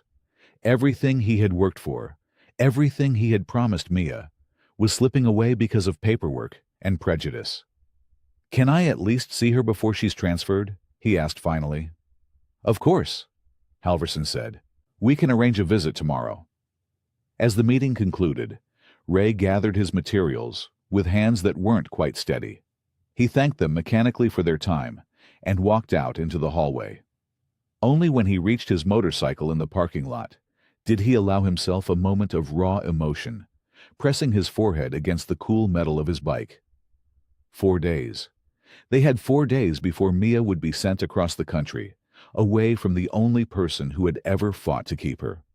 That night, fluorescent lights hummed overhead as Mia sat cross-legged on her thin mattress, back pressed against the wall. Around her, other girls chattered and prepared for lights out, but Mia might as well have been alone on an island. She clutched the paperback Ray had given her, though she hadn't turned a single page. Stupid, she whispered to herself. So stupid. The roommate assigned to the bunk below glanced up. You okay? Mia nodded without speaking. She wasn't okay. She was foolish. Foolish for believing a Hell's Angel with tattoos could navigate government paperwork. Foolish for imagining herself in that cream-colored room with the desk and the soft lamp. Foolish for thinking anyone would fight the system for a throwaway kid. Vermont. She didn't even know where Vermont was, except that it was far, far from the diner, far from Darlene's tomato soup, far from the garage where, for 3 nights she had slept without fear, far from Ray. She pressed her knuckles against her eyes, refusing to cry where anyone could see. She'd survived disappointment before. This was just another lesson in the world's basic truth. Hope was a trap designed to make abandonment hurt more. A staff member walked through, announcing 15 minutes until lights out. Mia slid under her blanket, not Ray's wool one, which she kept folded in her assigned cubby to prevent it from being stolen, and turned her face to the wall. Just another move, she told herself. Just another place. But the lie felt hollow in her chest. This wasn't just another place she was leaving. This was the first time she'd ever almost belonged. Across town, Ray sat on the edge of the newly assembled twin bed, his large frame looking oddly misplaced among the careful preparations meant for someone much smaller. The bedspread Darlene had chosen was deep blue, with tiny silver stars. The lamp cast a warm circle on the freshly painted wall. Everything was ready. Everything except approval from people who only saw his leather and ink, not his heart. He ran a calloused hand over the smooth cotton. 4 days. They were taking her in 4 days, sending her across the country where he couldn't reach her, couldn't protect her, couldn't show up with warm food and bad jokes, and the simple truth that she mattered. The phone rang from inside the house, its shrill tone cutting through his thoughts. Ray didn't move to answer it. What was the point? The room would stay empty now, a monument to his failure when it mattered most. The ringing stopped, then started again immediately. Whoever it was wouldn't give up. With a heavy sigh, Ray pushed himself up and walked to the house. Yeah? He answered, voice flat. Ray, it's Darlene. Halverson just called me to verify some things from my letter. He told me what happened. Ray leaned against the wall. They're shipping her to Vermont, Darlene. Might as well be the moon. Not yet, they're not, Darlene said. Her normally gentle voice turned to steel. Listen to me, Ray Callahan. I've known you 7 years, and I've never once seen you back down from anything worth fighting for. This isn't a barroom brawl. It's bureaucracy. Forms and committees and background checks. It's a child. Darlene shot back. "A child who needs you. The real fight hasn't even started yet. They've made up their minds." "No, they're doing what's easy. Your job is to make doing right easier than doing wrong." The line went quiet for a moment before Darlene continued, her voice softer now. "Ray, that girl was sleeping on trash when you found her. She was invisible to everyone but you. Don't you dare make her invisible again by giving up." Something in Ray's chest cracked open at Darlene's words. He closed his eyes, seeing Mia's face the first time she'd laughed at his burnt pancakes, the careful way she'd touched the desk in the photos, asking if it was really for her. "What am I supposed to do?" he asked finally. "They look at me and see trouble." "Then show them something they can't ignore," Darlene answered. "Truth has power, Ray. Sometimes it's the only thing that does." After they hung up, Ray stood motionless in his kitchen. Show them something they can't ignore. But what did he have that could possibly change minds already set against him? The answer came to him just before midnight. He walked to his bedroom closet and pulled out a battered metal lockbox from the back corner. He hadn't opened it in years, hadn't wanted to face what was inside. The key was on his regular ring. The lock turned with a resistant click. Inside lay the few surviving documents from his own youth. A yellowed newspaper clipping about a teenage boy found nearly frozen under a highway overpass. A hospital intake form with malnutrition and exposure checked off. A worn photograph of a younger, frightened version of himself sitting in a county office, much like the one he'd visited today. Ray spread the papers on his kitchen table under the harsh overhead light. His history, his shame, his secret, and possibly Mia's only chance. Before dawn broke, Ray made his decision. The truth he had hidden for decades, the story of his own time as a homeless teen, might be the only weapon strong enough to break through the system's suspicion and save Mia from being sent away. Early the next morning, sunlight had barely begun to trickle across the town when Ray pulled into the county services parking lot. The building stood quiet and imposing, most offices still dark. He checked his watch. 7:15 a.m. Halverson had agreed to meet him at 7:30 after Ray's urgent call. Ray sat in his truck, straightening his collar one last time. No leather vest today. Instead, he wore a pressed blue button-down shirt and the cleanest pair of jeans he owned. His hair was neatly combed, and he'd trimmed his beard. Not to hide who he was, but to show he understood what was at stake. The manila folder on the passenger seat contained everything he had gathered overnight. Updated reference letters from his employer and landlord. Photos of the finished room with its new security features. A detailed daily schedule showing how his work hours would accommodate school pickup, and beneath it all, the weathered documents from his own past. The evidence of his darkest days that he'd never shared with anyone. Ray took a deep breath and gathered the folder. For Mia, he whispered to himself as he walked toward the entrance. Inside, the fluorescent lights buzzed in the empty hallway. He found Halverson's office door ajar, a strip of light spilling out. The social worker looked up from his desk, surprise flickering across his face at Ray's punctual arrival. "Mr. Callahan." Halverson nodded, gesturing to the chair across from him. "I have 30 minutes before my regular caseload begins." "I appreciate you meeting me," Ray said, his voice steady, despite the tension coiled inside him. "I know Mia's transfer is scheduled for Friday." Halverson sighed. "It's not personal. The group home is temporary, and we have a bed shortage. The Vermont facility has a solid program. 3 hours away by plane," Ray said. "Too far for visits. Too far for her to maintain any connections she's made here." He placed the folder on the desk. "I'm requesting an emergency review of my application before she's moved."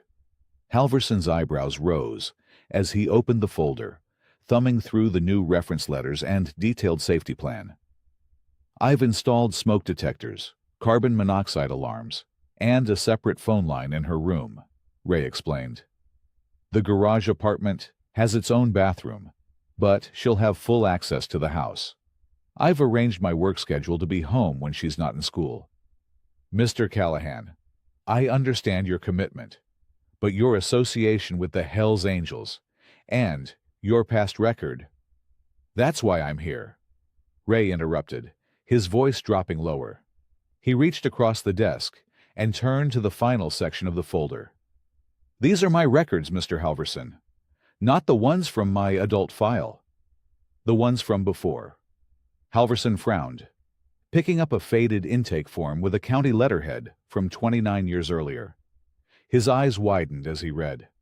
At 16, I was living under the 43rd Street Bridge, Ray said quietly.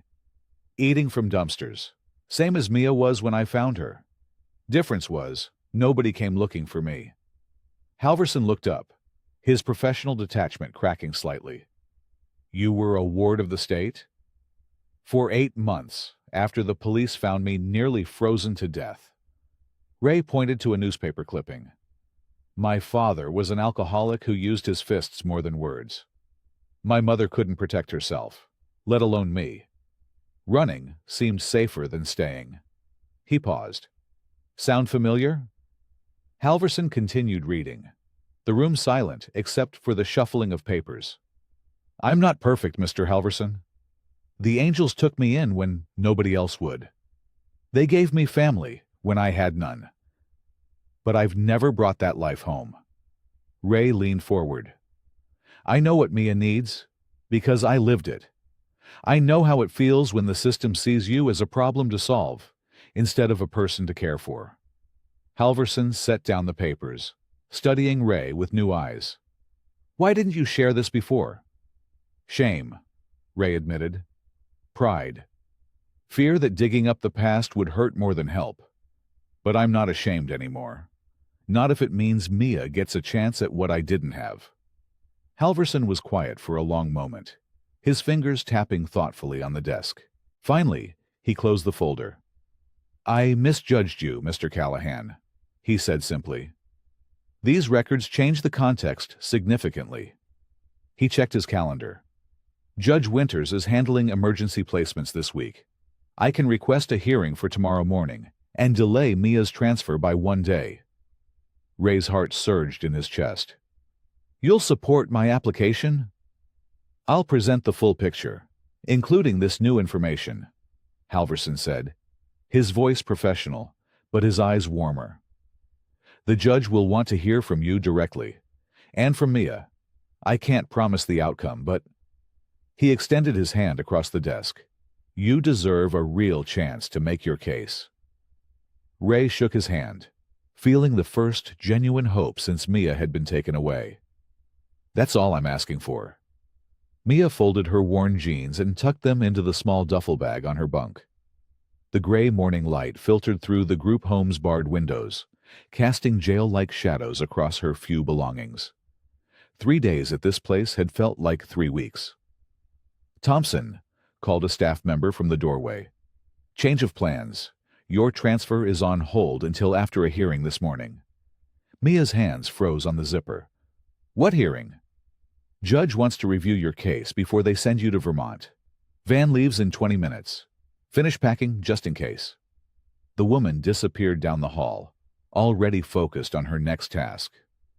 Mia sat heavily on the edge of the bed, her stomach churning with confusion.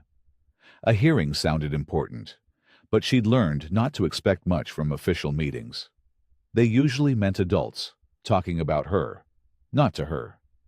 She reached for the wool blanket, Ray's blanket, and pressed it to her face for a moment. It still smelled faintly of his garage, clean motor oil, wood, and that heater that had finally made her feel warm. She carefully folded it on top of everything else and closed the bag. 20 minutes later, she climbed into a county van with a female case aide who spent the entire drive typing on her phone. The courthouse loomed ahead, all stone and seriousness. Mia had been in courthouses before. Nothing good had ever happened to her in one. This way, the aide said, leading her through security and down a beige hallway to a small waiting room with plastic chairs and ancient magazines. "Someone will come get you when they're ready." "Ready for what?" Mia asked, but the woman was already checking her watch. "Just wait here. Don't wander off." The door closed with a soft click. Mia dropped her duffel by a chair and walked to the single window. Outside, people hurried up and down the courthouse steps, their lives continuing while hers hung in limbo. She wondered if Ray knew about this hearing. Probably not. They wouldn't tell a biker about court proceedings, would they? The clock on the wall ticked loudly as minutes passed. She heard voices in the hallway, officials discussing cases, using words like placement and jurisdiction. Once, she caught Mr. Halverson's voice mentioning character references, but he moved past the door without entering. Mia paced the small room, picking up magazines only to put them down again unread. She wondered if the judge had already decided to ship her to Vermont. Maybe this hearing was just a formality. Adults pretending to consider options when they'd already made up their minds. An hour crawled by. Her stomach growled, but no one offered breakfast. She was used to being hungry, used to being forgotten in waiting rooms. She was a file to be processed, a problem to solve, furniture to rearrange. She tried to imagine Ray's garage room with its new paint and curtains. The pictures he'd shown her looked like something from a magazine. Not fancy, but real. Chosen. Now she might never see it, except in those wrinkled photos. Just another disappointment, she whispered to herself, determined not to cry. She'd been stupid to believe things could change. The hallway outside grew busier. More voices, footsteps moving quickly. A clerk hurried past, arms full of folders. Someone mentioned courtroom 3. Mia pressed her ear against the door, trying to hear any mention of her name or case number. Then, she spotted the narrow vertical window in the door, just a sliver of glass she hadn't noticed before. She moved to peer through it, watching the parade of suits and badges in the corridor. And that's when she saw him. Ray Callahan walked down the hallway with Mr. Halverson beside him. He wore a pressed blue shirt and a clean jacket she'd never seen before. Not his riding leather, but something that might belong in a job interview. His hair was neatly combed, his beard trimmed. In his hands, he clutched a thick folder, knuckles white against the manila paper. What stopped her breath wasn't his appearance, but his expression. He looked terrified. Not the kind of fear that makes people run away, but the kind that keeps them moving forward anyway. His jaw was set, his eyes focused ahead like a man walking into battle. Mr. Halverson said something, and Ray nodded without smiling. The social worker pointed toward a doorway farther down the hall, and they both turned in that direction. Just before they moved out of view, Ray glanced toward her waiting room. Their eyes met through that narrow strip of glass. His steps faltered for just a moment. Then he gave her a single, solemn nod. Not a promise of victory, but a promise of effort. A promise that he was fighting. Mia pressed her palm against the cold glass, feeling something inside her chest begin to crack. Not her heart breaking, but the shell of disbelief she'd built around it. The absolute certainty that adults always failed her. He had come. The courtroom felt smaller than Mia had imagined. No grand marble columns or towering benches like on TV shows. Just polished wood, flags and stands, and the heavy silence of important decisions. The judge, a woman in her 50s with steel-rimmed glasses and a patient expression, scanned a stack of documents before her. She wore her authority comfortably, like someone who had seen every kind of family trouble possible, but hadn't lost her ability to care. This is an emergency placement hearing regarding minor Mia Thompson, case number JV 2023-475, she announced, glancing up. I understand there's a transfer scheduled for tomorrow, which has prompted today's urgent review. Mr. Halverson stood at a table to the left. Yes, Your Honor. Ms. Thompson was scheduled for transfer to a long-term facility in Vermont, due to limited local placements. Ray sat at the right table, his thick folder open before him. Without his leather vest and surrounded by legal formality, he looked both out of place and completely determined. Mia watched from her seat beside a court-appointed advocate, her hands clenched tightly in her lap. "Mr. Halverson, please summarize the situation," the judge directed. Halverson cleared his throat. "Mia Thompson, age 14, has been in the foster system for 32 months.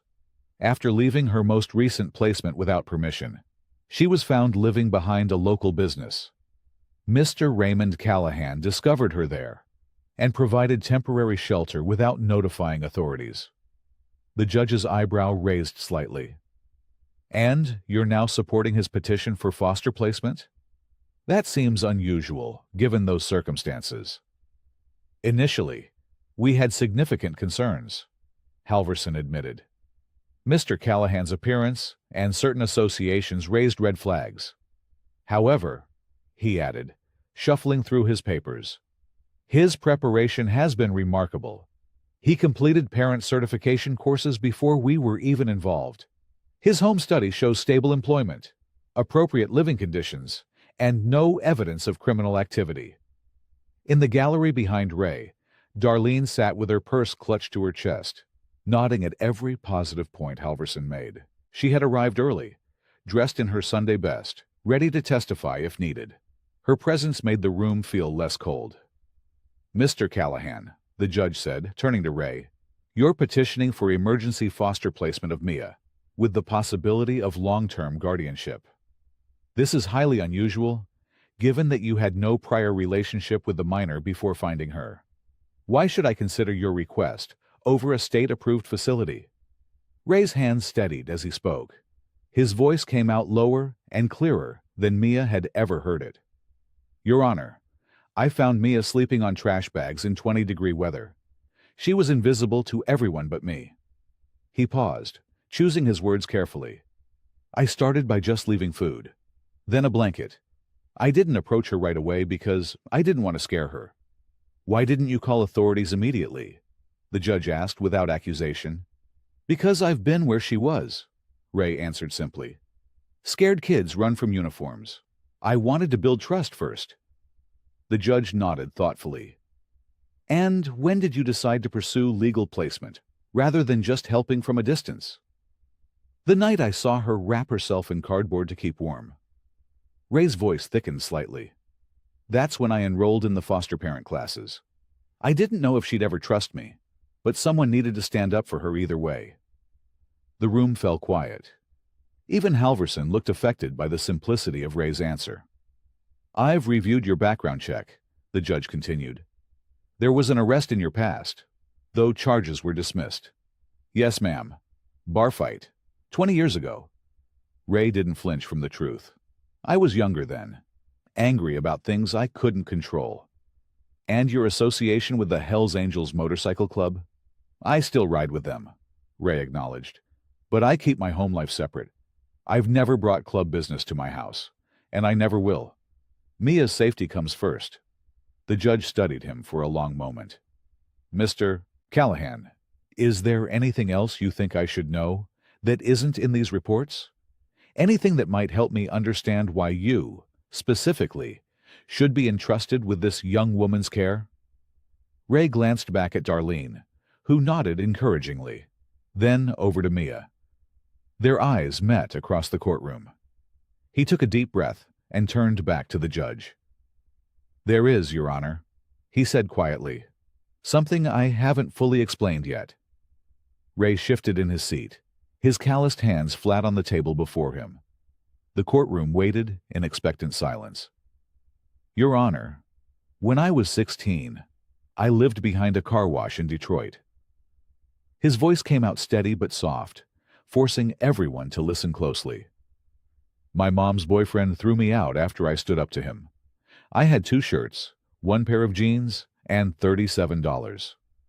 The judge leaned forward slightly, her expression attentive but neutral. "For 8 months, I slept wherever I could, under bridges, in abandoned buildings, behind dumpsters." Ray paused, his gaze distant. "I learned pretty quick that looking scary kept other homeless folks from taking what little I had. I grew my hair out, stopped smiling, started walking like I might hurt somebody. Mia stared at Ray, seeing him differently now. Not just the man who'd left her food, but a boy not so different from herself. I was hungry all the time, Ray continued. Not just stomach-empty hungry, soul-empty hungry. Nobody looked at me. Nobody saw me. I was just another piece of trash on the street. His hands curled into loose fists as he spoke, not in anger, but as if holding on to the memory physically. One day, I was digging through the garbage behind a motorcycle shop, looking for something to sell. The owner caught me. Ray's voice softened. Instead of calling the cops, he asked if I wanted to earn a sandwich by sweeping up. I stayed 3 hours, swept every inch of that place. The courtroom remained perfectly still. Even Halverson had stopped taking notes. Next day, I went back.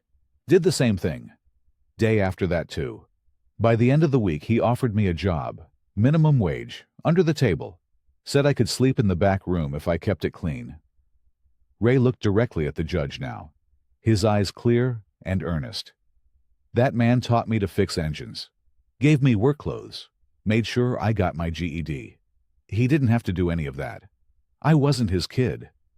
Ray's voice grew firmer, but he saw something in me worth saving when nobody else bothered to look. Ray glanced at Mia, whose eyes had grown wide and wet. When I saw Mia behind that diner, I wasn't seeing some random kid. I was seeing myself. And I kept thinking about what would have happened if that mechanic hadn't stopped and noticed me. His voice cracked slightly. I wouldn't be sitting here today. Might not be alive at all. He straightened his shoulders, his voice finding new strength. I'm not perfect, Your Honor. I know I look rough. I know my friends are rough too. But I understand what Mia needs because I've been where she is. She needs someone who won't give up when it gets hard. Someone who sees her, really sees her, when the rest of the world looks away. Tears slid silently down Mia's cheeks now. She didn't wipe them away, just let them fall freely as Ray spoke. That mechanic gave me more than a job. He gave me a chance when the system had already written me off. I'm asking for the chance to do the same for Mia. Ray's testimony hung in the air. The judge studied him carefully before turning her attention to the gallery. I believe Ms. Brooks wishes to address the court. Darlene stood, straightening her blue dress with nervous hands. Yes, Your Honor. I've known Ray Callahan for 11 years. He's been coming to my diner all that time. And what can you tell us about his character, Ms. Brooks? The judge prompted. He's the most reliable man I know, Darlene said firmly. Quiet, yes. Rough-looking, absolutely. But in 11 years, I've never seen him raise his voice. Not even when drunk cowboys picked fights in my place. Darlene's voice grew warmer as she continued. I've watched him help elderly folks start their cars in winter. Seen him pay for strangers' meals when they came up short. He does it when he thinks nobody's looking. But I notice. She looked at Mia, then back to the judge. When he started bringing food to Mia, I knew it wasn't just kindness of the moment. Ray doesn't do anything halfway. The judge nodded thoughtfully. Thank you, Ms. Brooks. She gathered her papers and stood.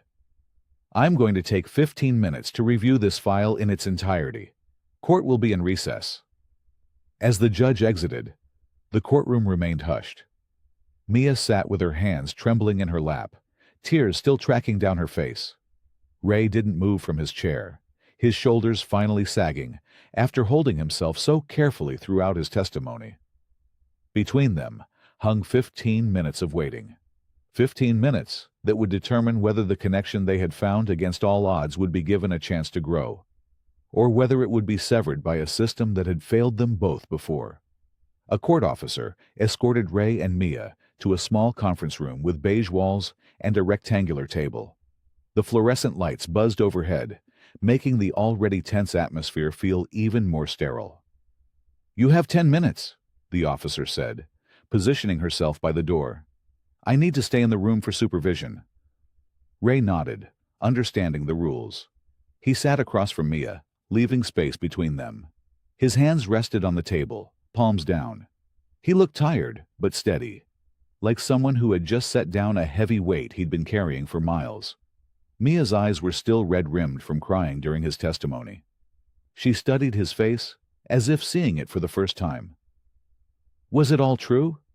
she finally asked, her voice barely above a whisper.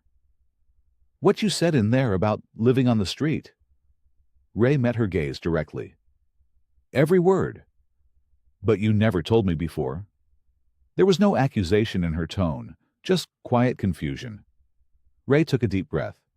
The silence stretched between them for a moment before he answered. "I was ashamed," he admitted.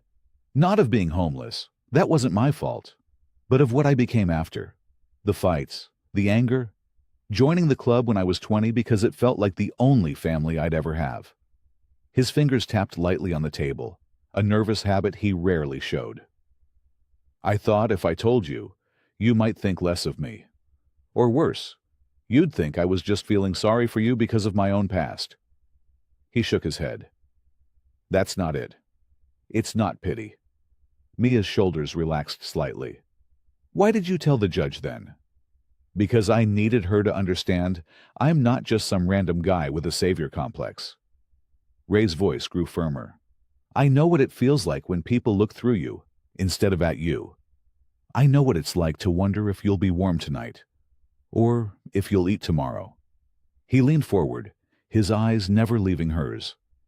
"Most of all, I know what it's like when someone finally notices you're drowning and reaches out their hand." The fluorescent light flickered once, casting momentary shadows across their faces. "I should have told you sooner," Ray said.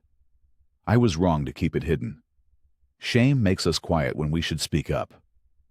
Mia looked down at her hands, folded tightly in her lap. "I thought—" She stopped, swallowed hard, then continued. "I thought I was the kind of kid people only help until it gets too hard. Like they start with good intentions but then realize I'm too much trouble." Her voice grew smaller. "Everyone has a breaking point where they decide I'm not worth the effort anymore." Ray's expression softened with understanding. The same fear had lived in him once, still did sometimes, in the quiet hours of night. "Not this time," he said, the words simple but weighted with promise. "That's not who I am. That's not who we are." He didn't make grand promises or sweeping declarations, just two words that held everything. "Not this time." Mia looked up, her eyes searching his face for any hint of uncertainty. Finding none, she slowly reached across the table and placed her hand on top of his. The gesture, small but deliberate, said everything words couldn't. Trust, offered freely. Hope, tentatively embraced. A connection that had begun with a burger left in silence behind a diner, now acknowledged in the light.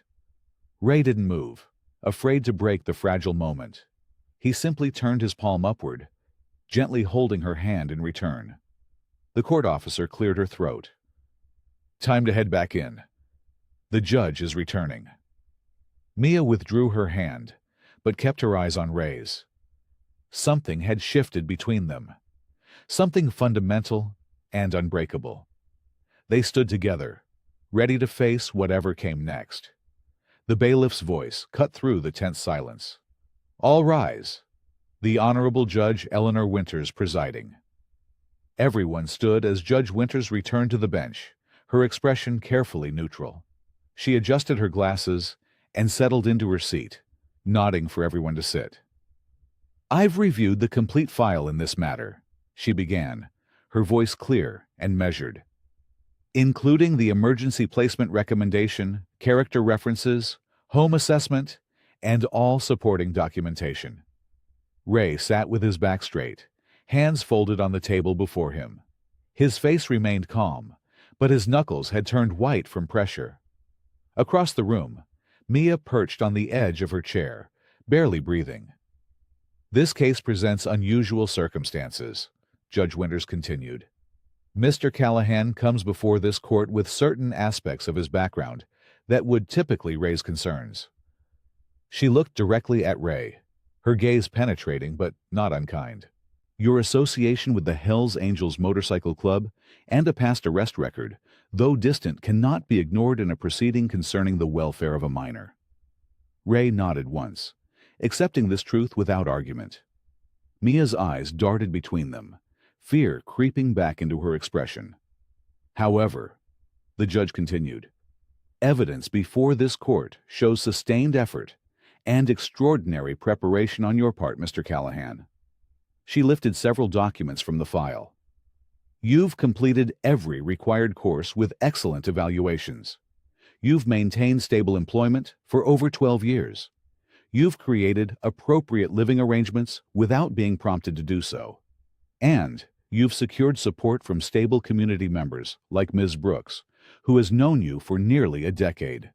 Judge Winters set the papers down and removed her glasses. Most compelling to this court is the report from Mr. Halverson, who initially expressed significant reservations about your suitability as a placement. Halverson nodded from his seat, his former skepticism replaced with quiet respect. Mr. Halverson now recommends emergency placement with you, instead of transfer to an out-of-state facility. He notes, and I quote, a genuine emotional bond in which Mia clearly feels safe and valued. The judge turned her attention to Mia. Young lady, this court's primary concern is your well-being. Your previous placement failed you in significant ways, as evidenced by your decision to sleep outdoors rather than remain there. That should never happen to any child in our care. Mia's chin trembled slightly, but she held the judge's gaze. The law requires me to place you in an environment that offers safety, stability, and the opportunity to thrive. Sometimes that means looking beyond conventional solutions when unconventional circumstances present themselves. Judge Winters paused, looking between Ray and Mia. The room was completely silent except for the soft tick of the wall clock. Having considered all evidence and recommendations, I find that placement with Raymond Callahan serves the best interest of the minor at this time. Mia's breath caught audibly. Ray remained perfectly still, as if afraid any movement might reverse the decision. Therefore, this court grants temporary foster guardianship to Raymond Callahan, effective immediately, pending review in 90 days. The judge tapped her gavel once. Mr. Callahan, this court is placing tremendous trust in you. I expect regular reports from you and continued cooperation with Mr. Halverson, who will conduct home visits. Ray nodded, his voice rough with emotion. Yes, Your Honor, thank you. Mia, Judge Winters said, her tone softening, you have shown remarkable resilience. This court believes you deserve a chance to feel secure. Mr. Halverson will be checking in regularly, and you can contact him at any time if needed. Mia could only nod, tears streaming down her face. She had been holding them back for so long. Years of disappointment, months of cold nights, weeks of uncertainty. And now they flowed freely. The judge stood. Court is adjourned. Mr. Halverson will assist with the immediate transition paperwork. As soon as the judge exited, Mia pushed away from the table and ran across the room. She didn't care about protocol or proper courtroom behavior. She only knew that for the first time, someone had fought for her and won. Ray caught her as she crashed into him, his arms wrapping around her shoulders. He held her carefully, like something precious that might break if squeezed too tightly. Mia buried her face against his chest, her shoulders shaking with sobs. It's okay, Ray whispered, his own voice unsteady. It's okay now.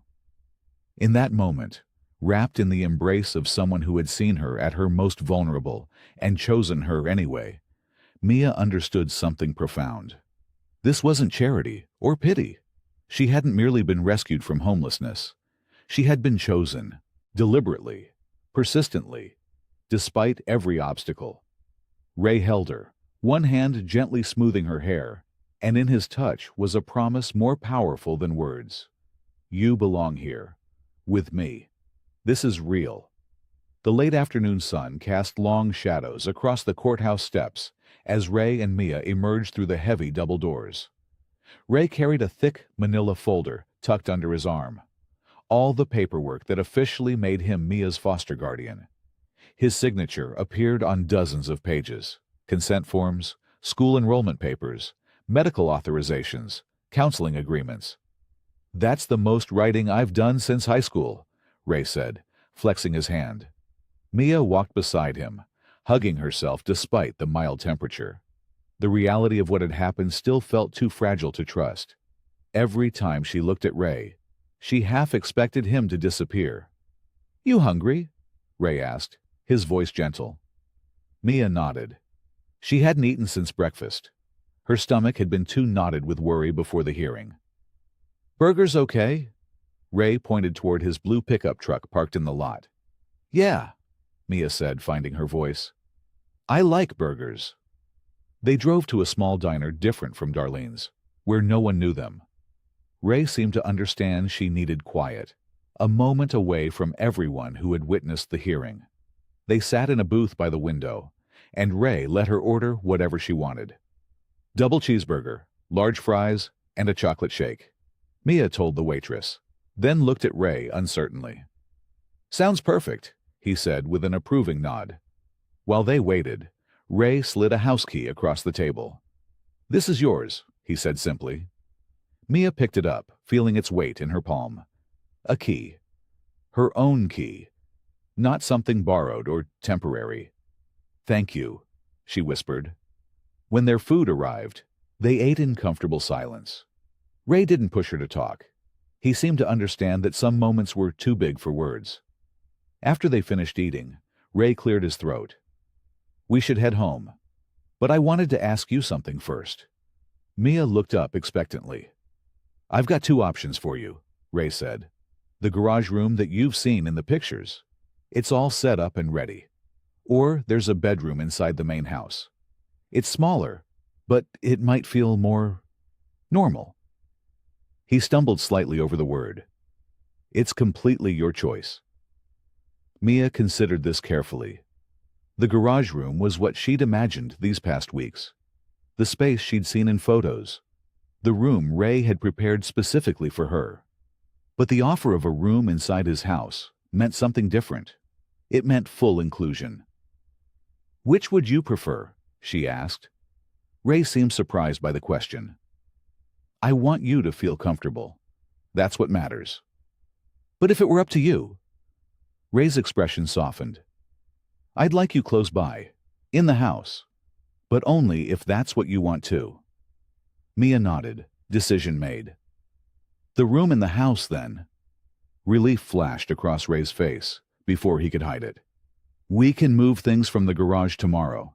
Make the space yours however you want it." 20 minutes later, they pulled into the driveway of Ray's small house.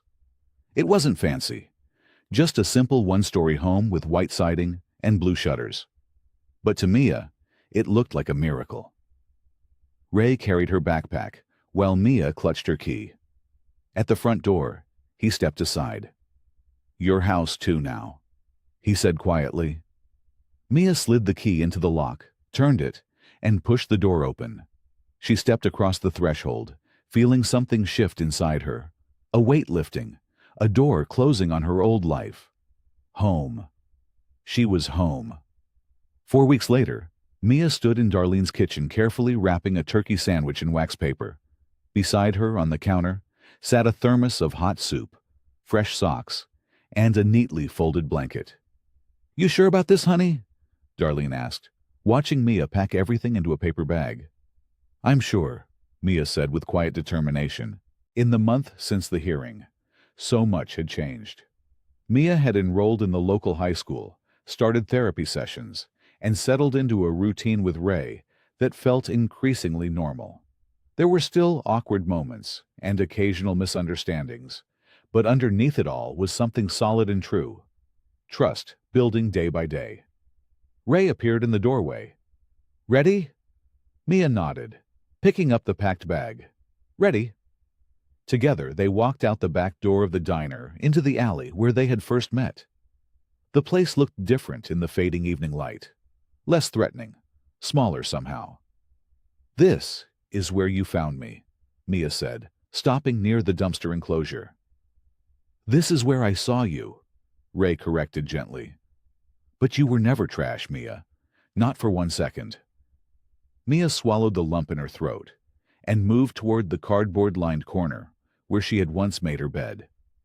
With careful movements, she placed the food, socks, and blanket where someone desperate might find them. "Do you think they'll know it's not just garbage?"